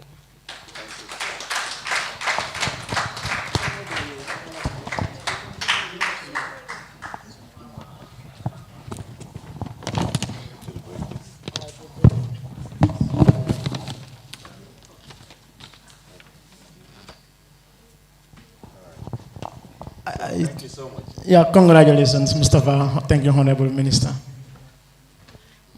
Mustafa, we're going to, I think it's undoubted after taking away all those awards. So you definitely emerged Journalist of the Year by virtue of the decision of the judges. So this is once more, you tell us how it feels overall, your performance, in this, in reporting on a lot of diverse issues and being chosen or being awarded the Journalist of the Year award. I think that the biggest challenges journalists face in this country is, forget about the Journalist of the Year thing, it's the information, access to information, and also the attitude of the government towards the work of journalists. These are two very crucial things. Even the new Gambia, with all its improvements, wasn't able to take away. And I will give you a few examples. I've heard the minister talk about employment of information officers. I go to these people, but they don't have information. Information officers have often they very ignorant of what is happening in those ministries. I've been to their desk and they don't have information, meaning there is still that attitude in the system not to release information. And two, you have information classification is not in this country, such that even a mere COVID expenditure would be considered to be a confidential information. And three, when journalists report on issues, instead of someone who is responsible for probably an error that's highlighted, look at it as an opportunity to improve, they instead look at it as an attack from an individual from outside, so that they become defensive. If you had looked at the story we've done, for example, when I was at Kerfatu on Banjul project, there could have been a lot of improvement on that issue. And then the government claimed they were going to amend the GPPA Act and prevent a recurrence of a situation like that. I don't know whether that is happening. But also there are a lot of issues, a lot of journalists, a lot of reports that were done. Often people just talk about it one day, 2 days, and it dies down. which is sad. Sad indeed, Mustafa. But congratulations once again. Thank you very much. Mustafa Dabo is the Ladies and journalist of the gentlemen, year at this point, 2020. Can we have a standing ovation for Mustafa as he's done really well. Congratulations, Mustafa. And the GPU and the rest of the country is proud of you. Thank you so much. Thank you so much, ladies and gentlemen. You can have your seats now. Thank you so much.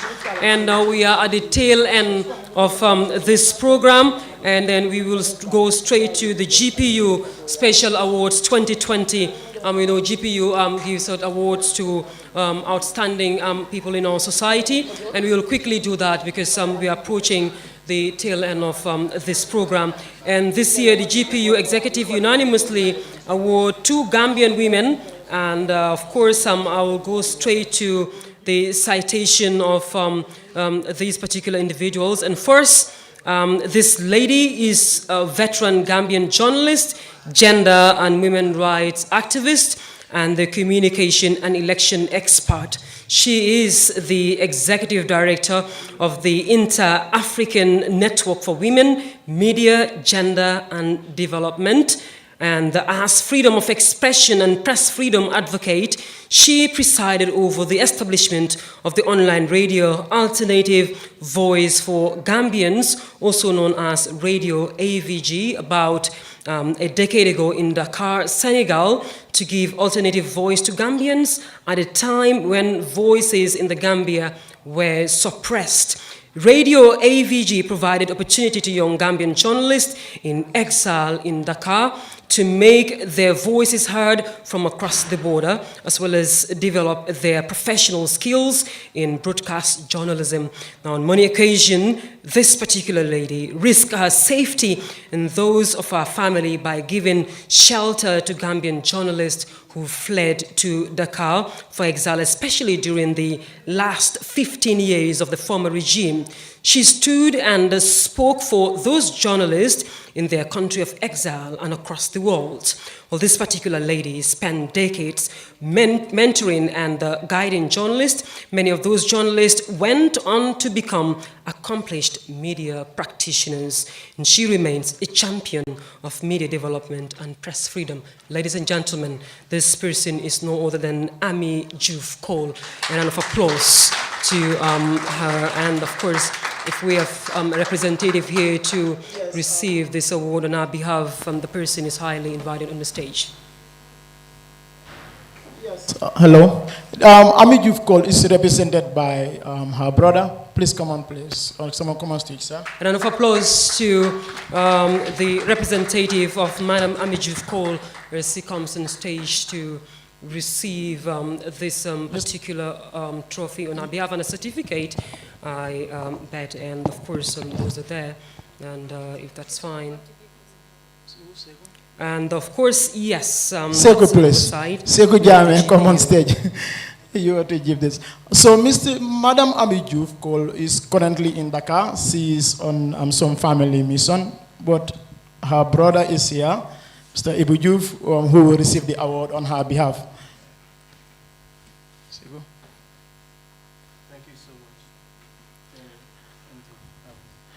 Congratulations and a round of applause, please.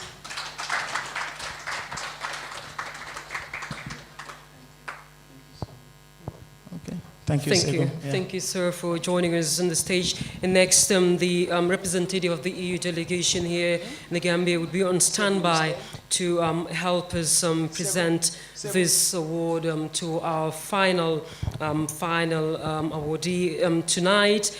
And of course, this lady is a legal specialist and human rights advocate with more than 20 years of experience, specialized in the African regional human rights system, media regulation, broadcasting laws, digital rights, and access to information. Well, currently, she's working for Article 19 as West Africa Director. She led campaign and advocacy initiatives for more than a decade to expose the appalling human rights situation of the Gambia, before the African Commission on Human and People's Rights and other international human rights bodies during the former regime. Over the years, this particular lady co-authored reports, publications, and contributed to setting up programs and initiatives to support persecuted journalists and human rights defenders in Tunisia before the Jasmine Revolution and for the Gambia before the end of the repressive regime. She has worked on policies, advising and providing technical support to government and the regulators on the implementation of legislative reforms to foster freedom of expression and access to information. During the former regime, this particular lady provided both sanctuary and livelihood to Gambian journalists who fled to Senegal for exile. As champion of freedom of expression, she stood and fought for the media and freedom of expression and amplified the voice of journalists. This particular lady received many distinctions and awards for her work for freedom of expression.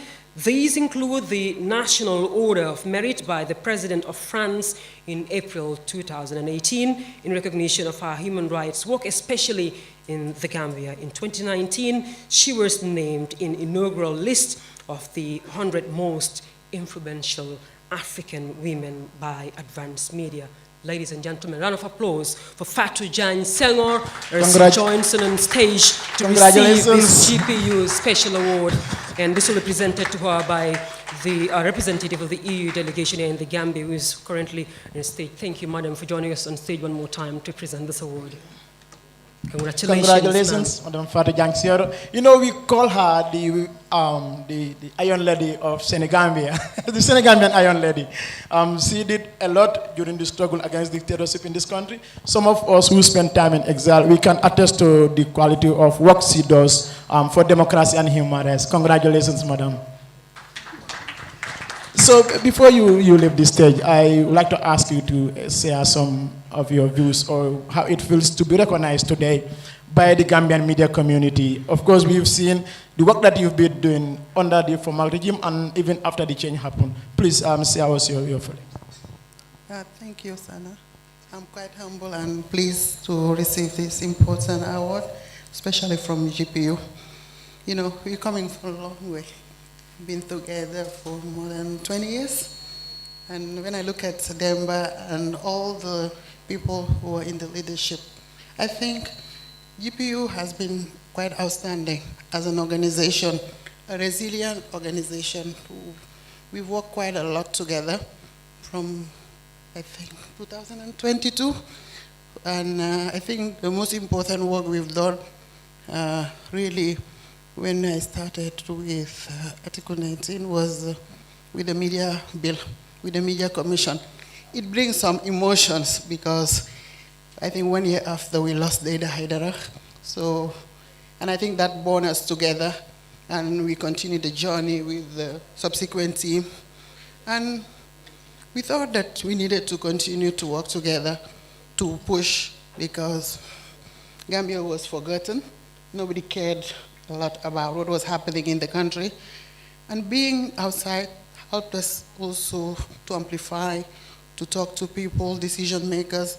But it was quite slow. But at the end, I think collectively we realized that we didn't have a choice. Because we were training people, they were coming out. We were training people, all the brilliant journalists were leaving the country. So at the end of the day, we all said to ourselves, let's stick together, work together, and try and make some impact. Obviously, with Gambians who voted in 2016, we managed to change the whole thing and reverse. So I think today I'm quite happy that it's coming from GPU, but we are in an unfinished business, and I feel like great that we are free, we are having this conversation, but I believe that we need to tighten things. And I've heard what Ibrahim said, and we all work together when they were in exile, but also we know what is ahead. So I believe that we need to concretize the promises. From promises to action, we've waited quite a lot. And I always say, we missed the 100 days of repealing the media laws.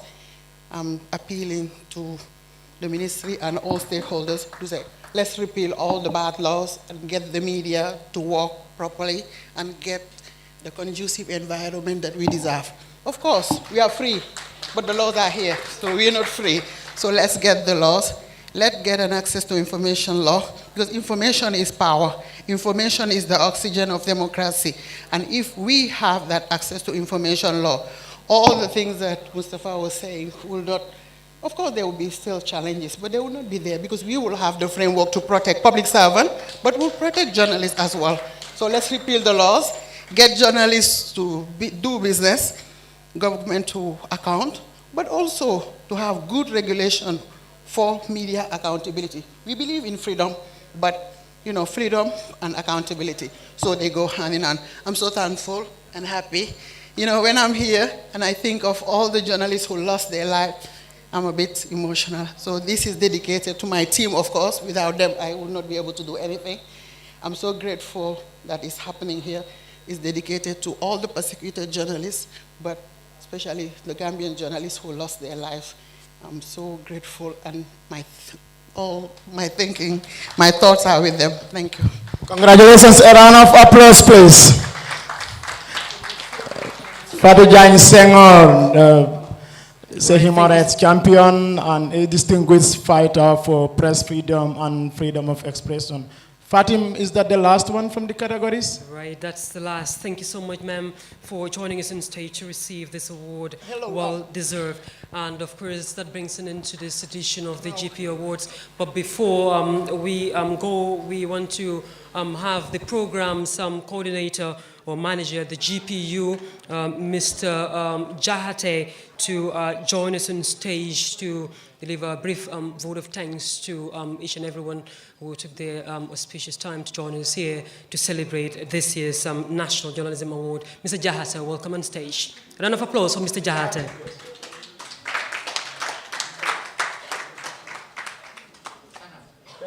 This one. Hey, MS. Sorry, I forgot to. It's all right. Hello, Mamadou Esba. Hello, Mamadou Esba. It was brought to our attention that it's a second phone with a power bank from Unique Solutions.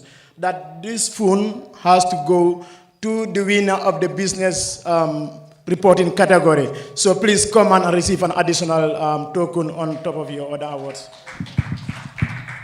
I am not Momodu, I am Mohammed. Okay, all right. Mohammed Esba, right? Okay.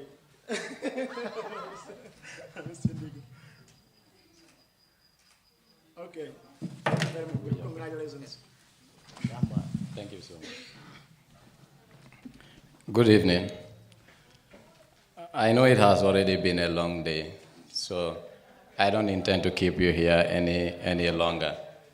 Therefore, permit me to stand on the existing protocols. My job is very simple. It's to thank everyone. And I think this had been done by the previous speakers. And if you guys observe, for me, one thing that is so outstanding in this event is, in Gambia, we are known for our humility. Therefore, even if you do good, we usually don't want to thank ourselves. We want people to thank us. But if you check from the beginning of this event, do you know that our MCs are also part of the award committee members? Right? We know that. And when they came here, the first thing they did was to thank themselves, to thank the award committee members. Is that so? And I thought ordinarily by protocol, they should have waited for us to thank them. When they came, you know, the award committee did fantastic job. Therefore, they and the committee and TJ, we deserve to be thanked. I'm like, wow, this is amazing. You thank yourself. So therefore, from my vote of thanks, I'm going to omit them. You have already been thanked, and I think that's okay. On a more serious note, I want to start by congratulating every journalist that mustered the courage to be part of this award. Because I think to submit yourself to an award ceremony like this, to a very competitive and rigorous award process like this, in itself deserves commendation. Therefore, I think the 100+ journalists or the more than 120 something stories that were submitted for the award, all those people deserve commendation. And therefore, thank you so much to all of them. And then I also want to thank the nominees. To be nominated from 120 something stories, it's outstanding, it's amazing. That means your work, it's quality enough. That means your work deserves an award. However, if you were not, or by virtue of the fact that you were not eventually selected for the award, should not in any way dampen your spirits, should not in any way demoralize you. Because out of 120 something stories that were submitted, your story made it as one of the top 3 for your category. Therefore, you deserve commendation. You are a potential award winner. And I'm sure if you continue the good work, next year you will be awarded. And congratulations for making it to that category. And to the award winners, hearty congratulations to all of you. Please, can you give them a round of applause, please? I think all of you, like the judges said, you've shown exceptional creativity in your work. Because of that, your work was selected. Like I said, Gambians have humility. We are very humble. I had a lot of them saying, the fact that my work was selected, it means people out there recognize my work. No, it means your job is good. This is not a popularity contest. It's a merit-based contest. Therefore, in every merit-based contest, it's your work that makes you to be selected. It's your work that makes you to be nominated. It's your work that made you to win the award. Don't be that humble. It's not any popularity contest. It's not the people out there that nominated you. It's your work that made it to the final. Therefore, you deserve commendation. Don't be so humble. Say, "Suma ligay wi motax ma ñew fi tay." Congratulations to all of you. Let's give them another round of applause, please. And I want to convey at this point a special thanks to our panel of judges. I think you guys did a fantastic job. The award committee members told us that because of the COVID situation, you couldn't meet in person. You had to do this virtually. Knowing the technological challenge in this country, the internet speed and affordability, you were able to make this thing possible. You were able to go through every single story, more than 120 something stories. That in itself deserves commendation. Thank you so much to our panel of judges. And I'm sure the applicants or the contestants gave you a tough time, huh? For you to go through all these stories. So you see, more than 200 stories. 200 stories you have. Thank you so much, buddy. So 200 stories. I think that's a lot of job for you people. But eventually you were able to make it, and you made it so wonderfully well.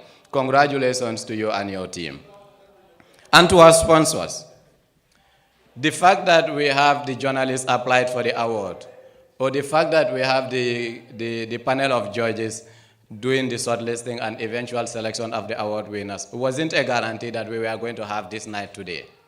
It was because of your financial contribution we were able to put together an event like this.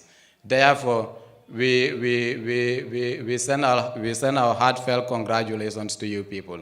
We know, like the chairman always said, this year it's not like any other year. It's a special year. Businesses were affected, and those who depend on funding from other organizations, we know your funding streams were also affected.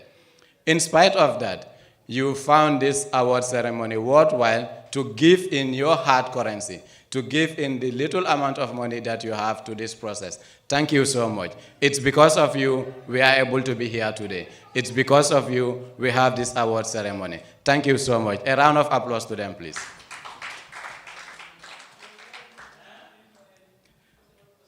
I think the media houses also, for the first time we're having a virtual event. Therefore, for the first time we're having people at home following the GPU award ceremony live and direct. And this is only possible because of the media houses. Therefore, thank you iAfrica, thank you GR3S, thank you QTV, thank you Star TV, thank you PTV, and to every other media house. I think you guys did an amazing job. I mean, some of us received SMS from our people to say, you better behave. I see you on camera. You were texting. I'm like, sorry, I was caught off guard. And this is only possible because of the media houses. And to KCC, I think we have fantastic conference facilities here. I think the kind of conference facility we have now at KCC is perhaps second to none, maybe not in the Gambia, but in the sub-region. The facilities are good. And for me, above all, the food was nice. Huh? For me, the facilities don't need to be good, but if the food is nice, I am satisfied. And you know, I am a Sarahule. We like food, but we like good food. For us, it's not just, I mean, the food just don't need to be nice only, but dafawara sakan. And the food was nice, the sakan natamit, jeringen jef. And the osas, even though they refused to usher me to my seat, I ushered myself, but I saw them ushering some other people. Thank you so much for ushering the people and leaving me out. And the award committee members, I said earlier on that I was not going to thank them, but I think this group of people did an amazingly well job. For the first time, I think the chairman said it, Sekou also said it earlier on. For the first time, the GPO organized a journalism award without putting in a penny. This is the 5th time the GPO has been putting up together this annual journalism award. And this is the first time the GPO never pre-financed or even put in a penny in this journalism award. And this is only possible in spite of the extraordinary times that we are. They were able to squeeze water out of stone. They were able to move mountains to make sure that they follow the money where it is, to bring us the money that we needed, to organize an award in an extraordinary circumstances. They deserve a round of applause, please. I was not going to thank you, but I think your work deserves to be commended. The Honorable Minister, usually we reserve the best for last. Thank you so much. The fact that you were able to leave everything to be here with us from the beginning to ending 1 a.m., after 1 a.m. already, you are here with us. This speaks volume. I used to tell people, you are not just one of us. You are not just one of the journalism fraternity, but you are one with us also. Anytime that we need you, anywhere we call you, you answer us. Your doors are always open to work with us. Thank you so much, Honorable Minister. Please, let's recognize the Honorable Minister, please. And finally, to everyone, I think having to leave everything that you were supposed to know from evening to now, I mean, you deserve a commendation. You deserve a heartfelt congratulation. Thank you so much to everyone for coming here in spite of the extraordinary circumstances. We were able to have fun. We were able to have the award ceremony. And it was a night, I think, that is worth every penny that was put in it.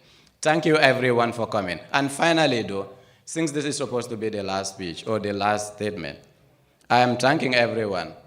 And I think protocols deserve that the person giving the vote of thanks is also thanked, right? Yes. I should be thanked. So therefore, I think you also need to identify somebody to come and thank the vote of thanks giver, right?